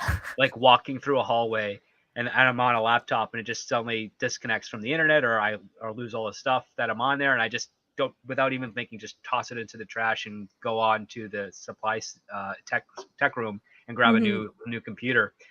Even to much of my boss's chagrin, it's like, why are you throwing out that? I'm like, it's can't be fixed. And then they go fish it out of the trash, and then the tech guy's like, yeah, you can't fix it, can't even salvage anything from it, so it goes back to the trash. And but yeah, you just walking, just like what we see here with Brad and Poppy, like, and then all of a sudden just computer gives out, toss it into the trash nearby, keep on walking, don't even stop, just and I like doing that, and it usually also got a lot of laughs around the office that I was in at that time. Whenever there's somebody around, it's like, why'd you just throw it out? It's like, oh, you can try and fix it if you want. It's like, no, I take your word for it. Anything else? Well, I don't know. Did we really talk about how that little shit, aka pile of shit, turned out to be the son of himself? Oh, little Pewty Shoe. Little Pooty Shoe. Pooty Shoe. That there he is. Yeah, he turns out to be the son. I didn't want to say anything because I don't remember if it was a season 1 or season 2. That's why I didn't want to like. No, it was one of the reveals toward the end of the first season. Okay. What'd you think of that reveal? Well, I was incredibly disturbed by it because I'm just like, dude, this is your son. I'm just like, and the fact that when he met Ian, whatever you want to call him, and he was more mature than his own father was, and when we'd seen him up to this point, he came across as a really spoiled piece of shit, using the words from the show, and then you realize, oh my gosh, he's better than the whole lot of them. Yeah. Yeah, I also love that he was the masked man that he hacked. The dad beat up his son. Pute killed me. I nearly died. Oh my god, that was so great. What did you think of that reveal, Script Doctor, that he was the son? I thought it was pretty good. I mean, it's just an inverse of what they were doing a few episodes prior. Yeah. My favorite part of that episode was the ex-wife that talks to Poppy and just like breaks down Ian and everything, and in situations where when Poppy looks out the window and she sees the dog in a car, and the allegory of the emotional support animal is very good. But then when Ian's response is, "Oh, you talked to my ex. Does she still look hot?" She's like, she was kind of crazy, like, yeah. Like, that's a good. That was a good moment. And then the conversation was pretty serious between him and the kid. if I were in that room as a writer room, I'd be like, we have to acknowledge how like the kid's 14 and clearly the looks have skipped a generation because he's nowhere near as attractive or handsome looking as his dad. No. I mean, I hope the kid grows up into his appearance and finds a look that's not like that, because that's not going to be helpful, man. But that's a single unibrow going, and Yeah, but then again, he could be like an ugly duckling, like exactly. Like, I'm hoping that's yeah, gonna be the case, yeah. right? He could be like a very handsome man in the future. But Because then it's like, again, what are they thinking of the cast? Like, okay, we need a piece of crap character, and you also can't look like he could be a stud. Yeah. Well, also consider the fact that he's at that horrible, awkward age that you see with those middle school kids, and then they'll like disappear over the summer, and they'll turn into a human. Yeah. It's just, Yeah. Well, you know what I mean. You've seen it. Well, it's like the late seen it. bloomer. He's 14, but he still looks like he's 9 or 10. Yeah, and then he all of a hasn't sudden, passed through puberty. He's a a late few months bloomer. later, and he's an adult. I think the best show that actually kind of portrayed that was King of the Hill, when Joseph goes like away for the summer and he comes back and he's like 5 inches taller and he's got like a mustache and he's just like completely different than Bobby, and he's like, because he's hit puberty earlier than him. And Mike Judge was hilarious. really upset that the affiliates stopped airing the show in order, because a lot of episodes that happened that were produced before that puberty episode were shown after the puberty episode. So Joseph would go from being looking like he's 15 to back to Bobby's age, like the following that's week. stupid. Yeah, because you have to have continuity with that one. And was it on Fox? That makes sense if it was on Fox. Well, Fox did that, but also all their affiliates would do it too. So sometimes Fox would the principal would do a schedule of, okay, we'll do it in order, but the affiliates would be like, well, we don't really want to show those. We don't really care about the order. We just want to put it out there. So they'll backlog stuff, or they'll change the repeat schedule so that during possible low periods where they don't have other companion shows on that affiliate that's going to generate ratings, they can drop a new episode to sort of get people to come in. So they'll backlog some of them and air them out of order deliberately for that. That's stupid. It is, but that's the other. It's the other part too, is that Mike Judge had to fight for that, because when you're dealing with cartoons, the goal is that you don't physically change the characters. Right. So he had to change the model for one character, and it completely really caused a lot of trouble there. But once it stuck, and I think it was the right choice, because I think it was never see brilliant. that in a cartoon. Yeah, you don't see that in a cartoon, and like you had that, like, in opposition would be like the Simpsons, where they never change and they never age, and it's like it was just like it was really well done for that era to put that into the cartoon. But going back to Pooty Shoe, my little cuties and my duties, I like all the little things that they would say. I love in the early episodes where when you first meet him, I think it was like in episode 1 or 2, and he like his mom walks in and he's like, "Get the fuck out, mom!" and I'm talking to fucking 10 million people. And he's just like, he's like so rude and annoying, and he's like a little piece of shit, and you're like, this little kid has like 10 million followers, and the mom is like, "Can you please get off on it?" She's like, "I'm talking to 10 million people live." Like the mother doesn't understand like what he's actually doing, and that he's like streaming live. And I thought that was like really well done, because like boomer parents don't really understand what is actually happening. But isn't he paying the mortgage? Yes. Right? One of Right his sponsors was paying the mortgage. It's like, thanks, like, whatever sponsor it is, for paying my mom's mortgage. Yeah. And like, it was hilarious. Yeah. I love that right after that, he like kind of backpedals a little bit. He's like, "Sorry about that, everybody. That was a little intense. She is a great employee, and above all, a great mom." Yeah. But he lists because he does first. like damage control. So his chat, you can see like his chat on the side is like going like, "I can't believe you talked to your mom like that," and like all this stuff. And he's like, "Yeah, I gotta just like, say that he's a really great mom, and like, really glad that I employ her, and just a great mom." And it was so funny the way that he did that. I thought it was hilarious. 200 Watt Studios for 2, thank you, says Nina and the gang. Nina, monkey laugh noise, please. No, get out of here, 200 Watt Studios. Happy Easter though, man. But yeah, that was really funny. What else can you think of that you want to talk about, Teresa? Because that was funny. Well, there's I think there was that I'm just never gonna get over the Nazis and the peaceful protest and the Wagner music. That was just one of the funniest things ever, and I was dying. And just Salieri, when he was always drunk, and they're like, and that he would like spend the night at the business and be like all hungover, and then he like popped out of the closet once and was like, I just got out of traffic, and everyone knew he was lying and he smelled of alcohol and all that, and I'm just like, oh my god. And then they all go hide in the closet and start drinking anyways. Yes. Oh my god.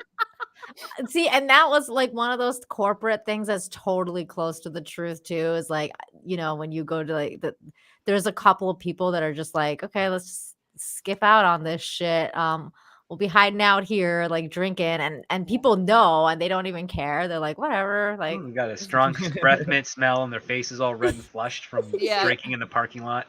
Drinking and smoking. Yeah. Like people pretending they're not smoking and trying to get the Febreze. Oh my god. To Deranged Lunatic, aka DL, thank you so much for the 99-cent rose. You sent us Teresa's cousin. My favorite job so far is I was working with a friend. He was the creative director, and I was his game designer. And we would, when he needed to mull over ideas and talk about stuff, he'd go, "Hey, what are you doing right now?" And just check up on me. You want to go for a walk? Oh yeah, sure. And we'd go for a walk and just smoke out of a vaporizer. Just smoke out and talk about the game, figure things out, and then come back and get back to work. Love it. That's Free break there, paid break. Hell yeah. With the That's creative great. director, I'm not gonna get in trouble. He's the guy I'd get in trouble with. Yeah. That was the other funny that again, another funny episode in season 1 was like when they're doing it, because they wanted him to pick creative versus like monetization. The other guy, the cuck dude, where is he? God, that was so funny. And he's like, "Who do you support?" Oh, I think he's Brad, right? No, that's not. Brad is the evil guy. I forget this guy's name. And he's like, "Who do you support? Do you support creative?" I think his name's David. Yeah, I think it's Sounds David. right. I don't remember. But he's like, "Do you support creative or not?" And he's like, yeah, I support creative. He's always with creative. And it's just like, but creative is like not who makes money. God, like that. It's just, those things are so close to the truth. Oh, you mean when like he's on the phone and he yells at Montreal because of the Nazi stuff? Yeah.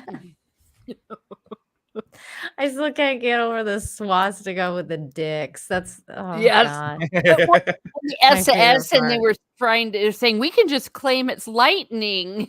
Yeah, lightning, and that was one of the things though too, because you brought up Script Doctor, that you think that they could have done more with that other ethics committee thing, but like that was the part that they were showing Ian's method of getting rid of the Nazis, but like what he was doing to us seemed kind of bizarre because they were doing it in a He was really getting them weird. to self-identify.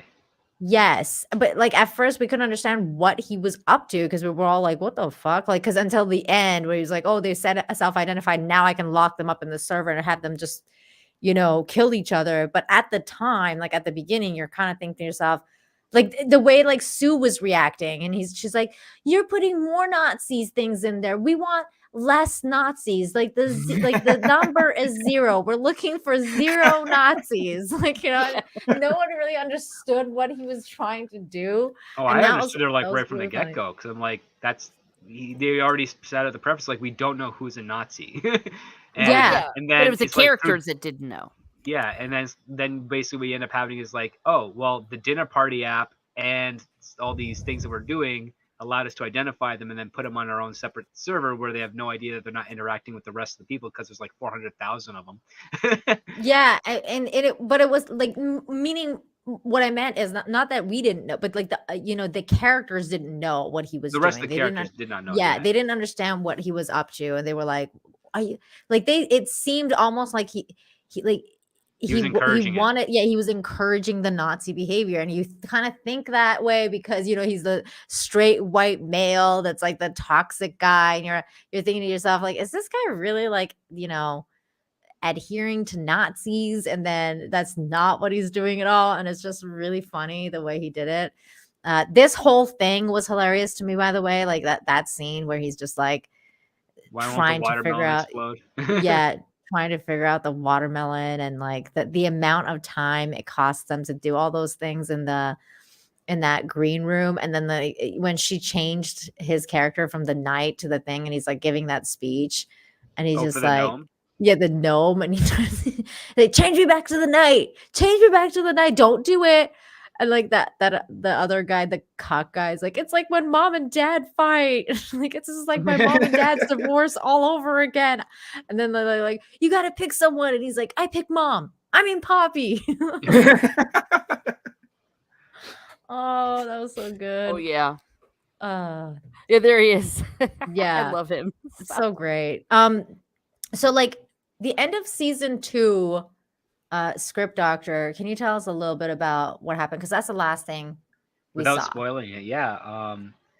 They're trying to come up with the next expansion, and there's this great allegory with regards to what you create and how it develops. And it's a very serious show, but it also has a nice has a very sweet ending where some roles are reversed. Not like general roles, but like just in a hierarchy sense, the roles are reversed. Mm-hmm. And there's a lot of up in the air aspects to it. The stuff that they do with Brad and another character that's introduced in season 2 is quite clever. Mm-hmm. But unfortunately, like the Cuck David, he just meanders around. I think there's this one episode with regards to him dating, which I thought was quite clever, especially the twist at the end. So I'm not going to spoil that for Teresa because she's actually going to really, really, really like that.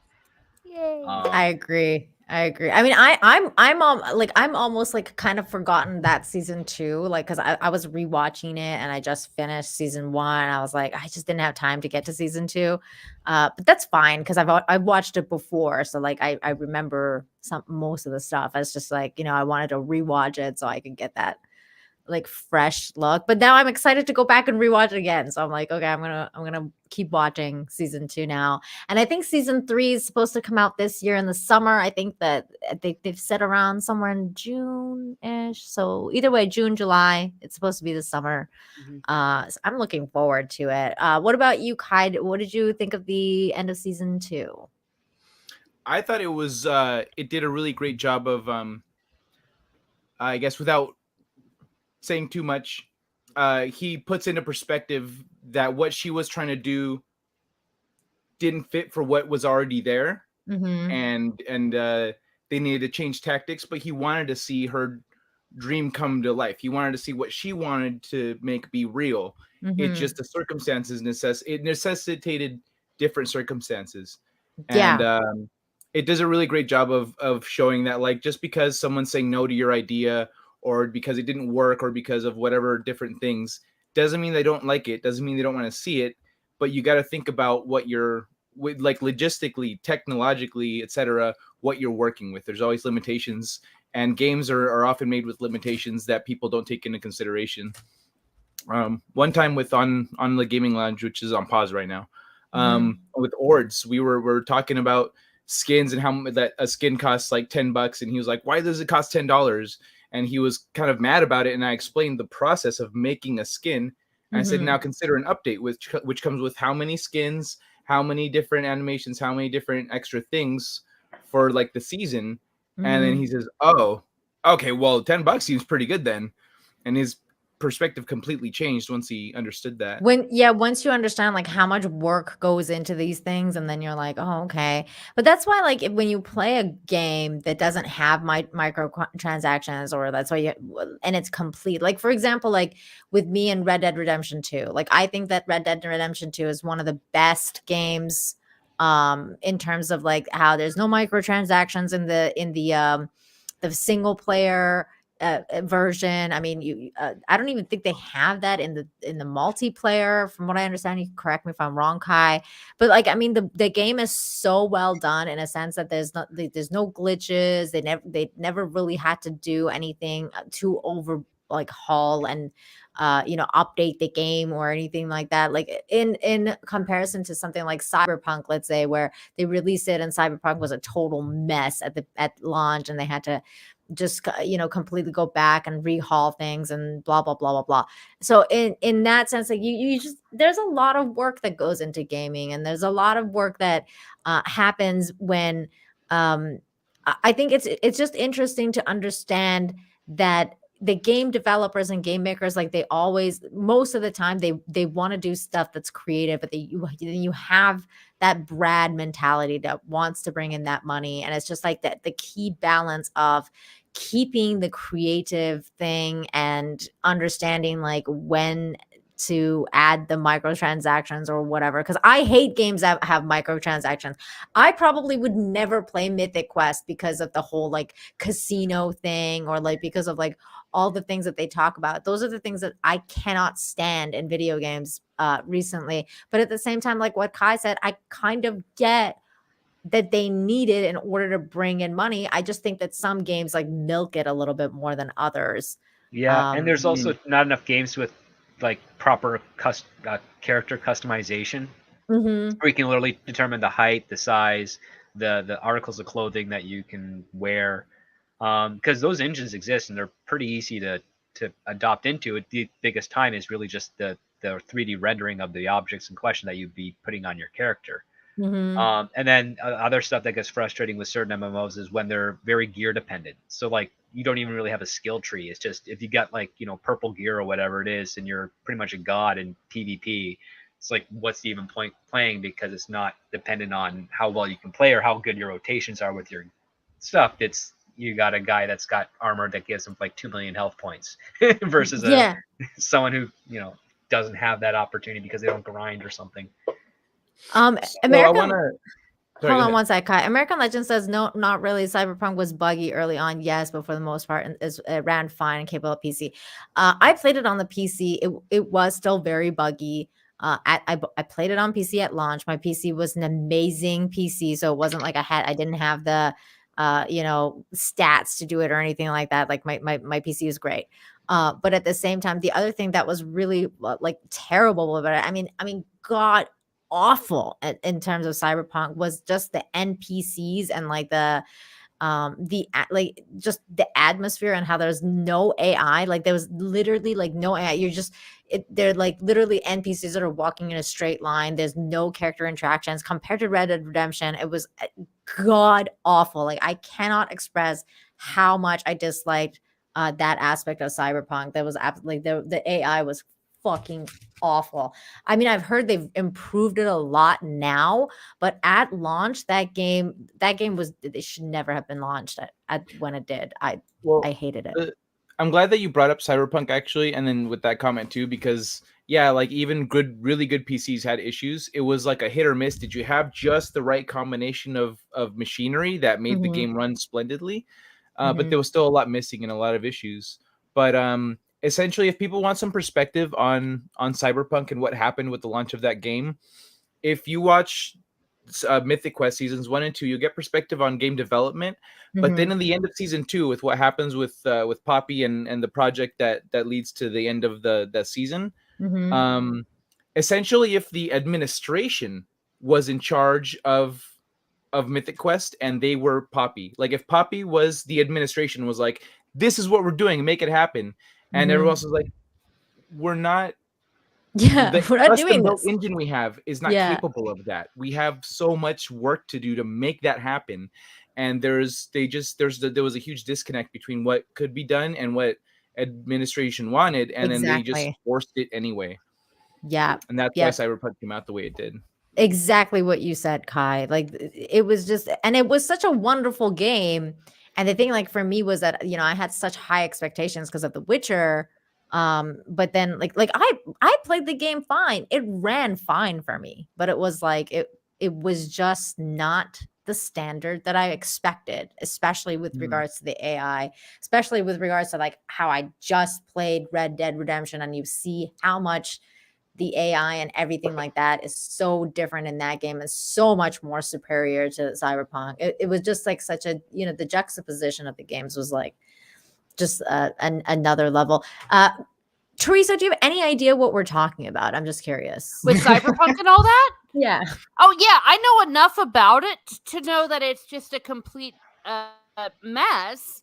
The way it worked, and I was actually told, Steve told me that just wait for a while because it's going to be like, give it a year or something. Yeah. And the price will come down and the bugs will be gone and I've all heard that it's stuff. good now. I've heard it's really good. Yeah. I haven't played it. I haven't replayed it. I mean, several people told me to replay it, and I was like, why? I already know the story. I don't really want to replay it. Like I have no, I don't know, that no desire to like replay that game whatsoever. Oh wow. So it sucked? I mean, it was fine. Like it was okay. okay. Well, yeah. Aiken says, what about No Man's Sky? That was a stale NTs of develop. I gave up by the second day update. I've heard No Man's Sky is a lot better now. Again, that was another game that I played, and I was like, And actually, like I played it and I finished the storyline, and then the storyline was so terrible. Like the ending of it was just so awful that I was like, I'm never replaying this game because of what they did to it. Like I was like, that just kind of ruins the game for me. But if you don't finish the storyline, it's probably like better. I've heard there's been a lot of updates now for it though. That's made it better than it used to be. But then again, I haven't played that. How about Kai? Have you played No Man's Sky? No, I haven't. I heard it was terrible at launch, but it's fantastic now. Yeah, I'm I've heard it's tempted to really play good it now. now. I just haven't had time to play even the games I have that I want to play. This is very true. The music in No Man's Sky is freaking awesome. It's really good. Really good stuff. There's a lot of stuff in No Man's Sky I really enjoyed. I hated that what they did with the ending. I was like, I can't. I'm not going to spoil it just in case Kai ever wants to play it. Let's see. Okay. Any final thoughts with regards to season 1 and 2 of Mythic Quest? I'd recommend it. Yeah. Hell yeah. Absolutely. Yeah. And we've talked before about that we need to be watching stuff that's good. And not only have I found that, if you will, with the whole culture where we don't support woke entertainment, blah, blah, blah. But also I found that my spirits have improved by really only watching stuff that's good. And I think that you'll enjoy it. You'll laugh. And this is the way entertainment should be. I mean, because this is the way it was for quite a while. We always knew that Hollywood didn't, for me, share my values, but they still would produce content I could watch without being taken out of it. And this is one of those that will do that for you. Definitely. One last comment too, with regards to No Man's Sky, especially. No Man's Sky was definitely like revolutionary, I guess, in a way that it worked out. The loading time between going from planet to atmosphere. It's one of the only games that's ever done the loading thing. That's there is no load time when you go between planet and atmosphere. So you go planet, atmosphere, and there's no load time, and you actually see the whole thing happen. It's wonderful. It was one of the coolest things I've seen in gaming with regards to space travel and space games like that. So I love that game for what it did. I just didn't like the story ending. I just felt like I wasted my life. But other than that, it was fine. Though I've heard they've again changed like some of the story stuff like that because of people like me that was like, ugh, like what was that? I've heard they've added things. I can't confirm because I haven't played it, but I've heard they changed it. But going back to what Teresa was saying, I 100% agree with you, Teresa. I think that this is and especially with regards to Mythic Quest, like I said earlier, I feel like this is a very special show in a very dark time where comedy is not allowed to be funny anymore, in a time where we're taking ourselves way too seriously, especially things like video games and social commentary on what is going on with our society right now. it's pretty interesting. It's a really interesting take. They talk about character development. They talk about all the things that we talk about on a daily basis on YouTube. So it's a wonderful show, and I think everyone should watch it. Anything else, Kai? Do you have any final words that you want to say? I'm glad you watched Mythic Quest. I've been preaching Mythic Quest and Ted Lasso for like a year or more now. I and still I'm got to excited watch see Ted people Lasso. I haven't watched getting that into yet. You're gonna love Ted Oh Lasso. my gosh, Nina, Mhm. Nina, you've got to Hmm. watch Ted Lasso, and then you can become one of me and watch Premier League, like the real Oh. one. Hallelujah. Maybe Hallelujah. maybe we'll do Ted Lasso in one of the next reviews or something like that. Yes. Because I think we're doing, I don't know what we're doing next week. I think we're doing It's a Northman different kind next of comedy. It's very wholesome though. Very Mhm. wholesome, very full of love and positivity. And it's one of those shows that makes you want to be a better person. Week. Yep. Aw, well, I'm all about the positivity, Kai. Yeah. And And infinite hope and all that. and lots of football, real football. It's Yeah. great. If Football you is like the life. Woohoo! Yeah, football is life. Football is life. I don't know Football is anything life. about American football, though. No, Am I no, gonna still football. enjoy that? Soccer. Real Oh, Soccer, real soccer. football. Oh, okay, Yeah, all real right. football. the one you That's use your even better. feet with. Yeah. That's I don't even call- better. Real football. Okay, I know about soccer / real football. Okay. Yeah, and it's loads of in jokes if you know about the Premier League. It's great. It's Oh, that's pretty cool. What about you, Script Doctor? Any final words? And No, anything just else that you I can say? recommend if you like a good drama with some good jokes here and there, Mythic Quest is a great thing to get into. Did you watch Ted Lasso too, Script? I've seen a few episodes of it. I really enjoyed it, so I've Okay, got cool. a lot of catching up to do on that. But I'm looking forward. How many to seasons are there of Ted Lasso? 2. The third Oh, one's okay. coming up. Third one's Mhm, coming coming up out in in a couple months, I think. It's coming out in July. So around the same time as Mythic Quest season 3. Oh, Great. well, there we are. I wish they were a little more Matterhorn. staggered. Matterhorn so has a good. member chat. Thank you. Says Nina, if you get to Elden Ring, you gotta stream it. I don't know if I'll ever play that game. That's so not up my alley at all. But I don't know. Maybe one day. Maybe. I don't know. Maybe. I don't know. No. I don't know. Maybe. I have no time. But also, it's totally not up my alley. The kind of game it is. Okay. Let's close out the show. 10 out of 10 for me. I freaking love Mythic Quest. Watch it. You will not be sorry. You'll love it. Kai, plug your wares. Tell everyone where they can find you, or if you got something coming up. I'm here on the YouTube /KaiMFS. I do a late night show talking about all the things, and I'm about 5 subscribers away from 400. So Ooh. Maybe we can get you there. Let's go to Kai's channel. Everybody subscribe. Let's see. But yeah, that's about it right now. I've got some other things, but some things I've got on the back burner. I'm working on a second edition of my novel, so that'll be out. I'm hoping to finish that this month and then have it out at the beginning of next month. My birthday is May 1st, so I'm gonna happy celebrate that birthday somehow. coming up. Yay. All the do. coolest people have birthdays in May. That's awesome. Thank you. Definitely subscribe to Kai. He's awesome. He's gonna do great things, I'm sure. And I hope you have a very happy birthday, Kai, coming up.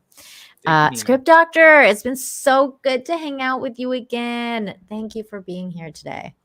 Oh, well, thanks so much for having me. It's been a pleasure to talk to you about this, a good show, a genuinely good show. So, yeah. Yeah, because we usually talk about shitty shows, like everything that's going on with Marvel. By the way, did you guys hear that Hawkeye has been canceled for season 2?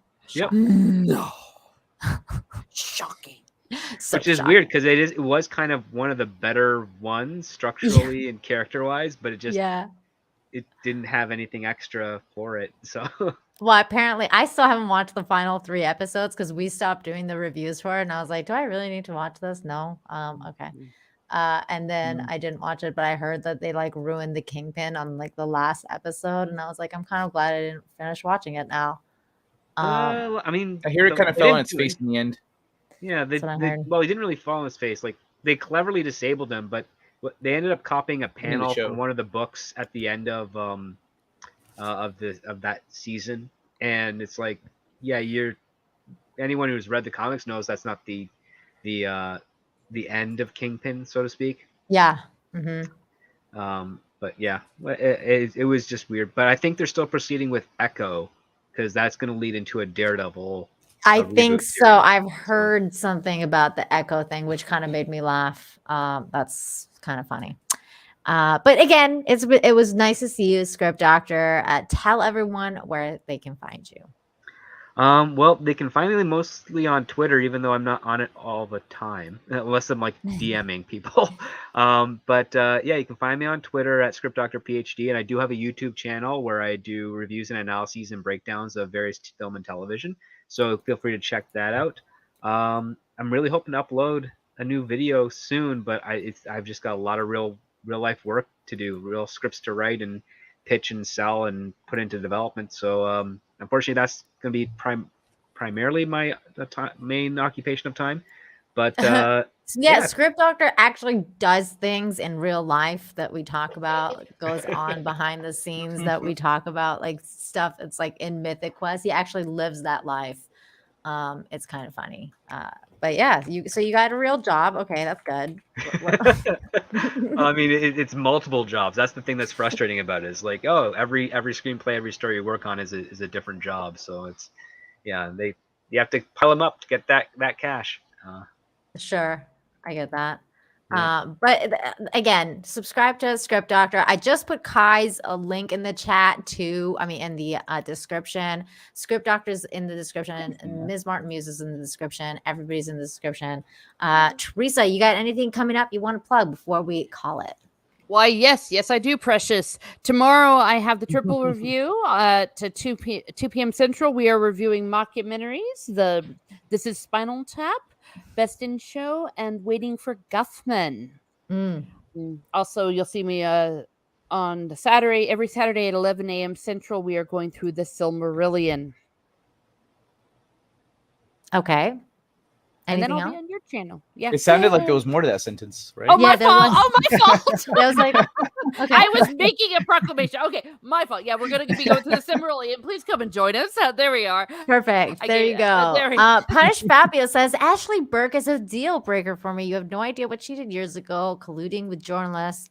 This show was created to promote diversity in game development. Well, it's your loss. I don't know what to tell you, because this show's a lot more than that, and it does not do this. And they tell her off, and it's pretty funny. So there's there's a couple very explicit monologues about the current generation and some of these things that we're talking about. That is the opposite of that message. Yeah. They literally, like, the guy literally tells someone to fuck off, and toxic masculinity is the way to go. I mean, like, you can't get any better than that. So I don't know. It's very opposite of what you're imagining. I'm telling you, Punished Fabio, I thought the same thing. I didn't like her. I was like, this is going to be a deal breaker for me. I'm going to give it a shot, and then I'm going to, like, basically, like, never watch it again. And I'm so glad that I watched it, because again, this is the show by the same guys that did It's Always Sunny in Philadelphia. If you know anything about that show, you will understand that it's not like, they have a very good sense of humor, and they can make fun of a lot of stuff, and they have they have the skills. They have the skills. They also have an episode with William Hurt, so if you're a fan of him, he's in it. Yeah. And he passed away recently, so you won't going to see any more performances from him. So it's one of those things, because I understand where people come from when they're saying that, like, they don't want to try certain things because of certain people in it. I get that, because right now I'm having a very major, like, backlash towards The Orville, because I love that show, but now I hate Seth MacFarlane. So I'm like, I don't even want to watch the third season, because I really dislike him now. Because he came out on Twitter and, like, went insane and started calling people dumb for not being vaccinated, and, like, just went in crazy. And he's like crazy Orwellian, and he's just weird. So I was just kind of like, oh, like, this kind of ruined the show for me. I don't like this, like, knowing that he's so anti people like me, and also apparently his TDS, which apparently he's put in the new season. So I'm kind of like, oh, but then again, you have to kind of separate yourself from the art from the artist. So I'm going to try and watch season 3 with an open mind, but I won't, I'm not going in with like good expectations or great expectations. So having said all this, I mean, obviously I understand where you're coming from, but try a little bit to see outside the box and kind of like break that mold for yourself, because I think that that's what the series is trying to do. I think the series is trying to break that mold of like, let's not deal with SJWs. But let's deal with SJWs by laughing at them and making fun of them, because they are funny, and that like their line of thinking is hilarious. They're clowns. And they can't tell jokes, so it's the one weapon we can use against them. Exactly. So in that sense, that's why you should promote shows like this and understand that they exist. Go ahead, Kai. You just inspired a thought. Sorry, I pointed the wrong way. You just inspired a thought there, Nina. What if they specifically invited Ashley Burke or somebody who is an out in the public SJW and stuff, because having someone who is self-identified as that playing that in this role makes it look gives people the opportunity who may agree with her, maybe see the nuance in the message that they're trying to send, instead of just thinking that they're just making fun of them or they're just against them or whatever. It gives it more potency. What do you guys think about that? It's a very good tactic. I mean, the other part too is that she's a character that allows the arguments that she supports to be laid out to the rest of the world, but the rest of the world kind of leans on the side of reality and shows the flaws in those arguments. And the other part too is that her character does grow a little bit over the course of 2 seasons. And it kind of dismantles some of the talking points that they have without actually insulting her lifestyle. That's the other part that's kind of interesting, because they don't really address the personal aspects of her lifestyle. It's just the complaints that she makes is what they actually make fun of more so.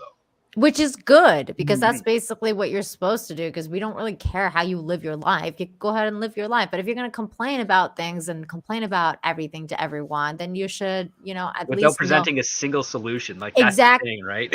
Exactly. Without presenting any solutions to the problem that you're bringing up, then that's of concern. And I love that they tackled that and they said, hey, well, do you have a solution? And she's like, no, because all I can do is complain. It was just that part is so cool, and I love that they're broaching it like that and make fun of them. So again, it's up to you, obviously, but that's where I stand on the series. It never really hurts to challenge your preconceptions of things. Yeah. Very true. Yeah, I guess that's the bottom line. And I think it's a great place to end it on. So thank you everybody for coming on the stream today. It was really fun. Thank you, Kai, for coming on short notice as well. And I guess future shows, expect a review for Ted Lasso. I'll probably start watching that at some point. Most likely next week we'll do a review of The Northman, because I think that's when it's coming out in the US. And Canada, although I don't know if Script Doctor will be able to see it. Maybe he can find ways. Maybe he can make friends with Jack Sparrow. I don't know. But anyways, so it was really fun to talk to you guys. I think right now I'm going to be switching shows. I'm going to go over to Chrissy Mayr's Simpcast. So I'll be over there for a little bit. And then tomorrow night, of course, I'll be on Midnight's Edge for Toxic Femininity. But we'll do something here again next Sunday. Keep an eye on my Twitter space, Nina7Infinity. I always announce where I'll be, and especially for the Sunday show, I will let you guys know what's going on the Sunday. So thanks everybody, and we will see you next time. Bye. Bye. I don't know. Okay, Naked Tom Hiddleston. We good with that?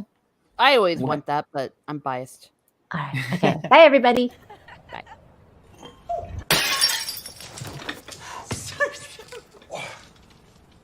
I'm so sorry. I'll survive. I don't doubt it. You're an excellent specimen.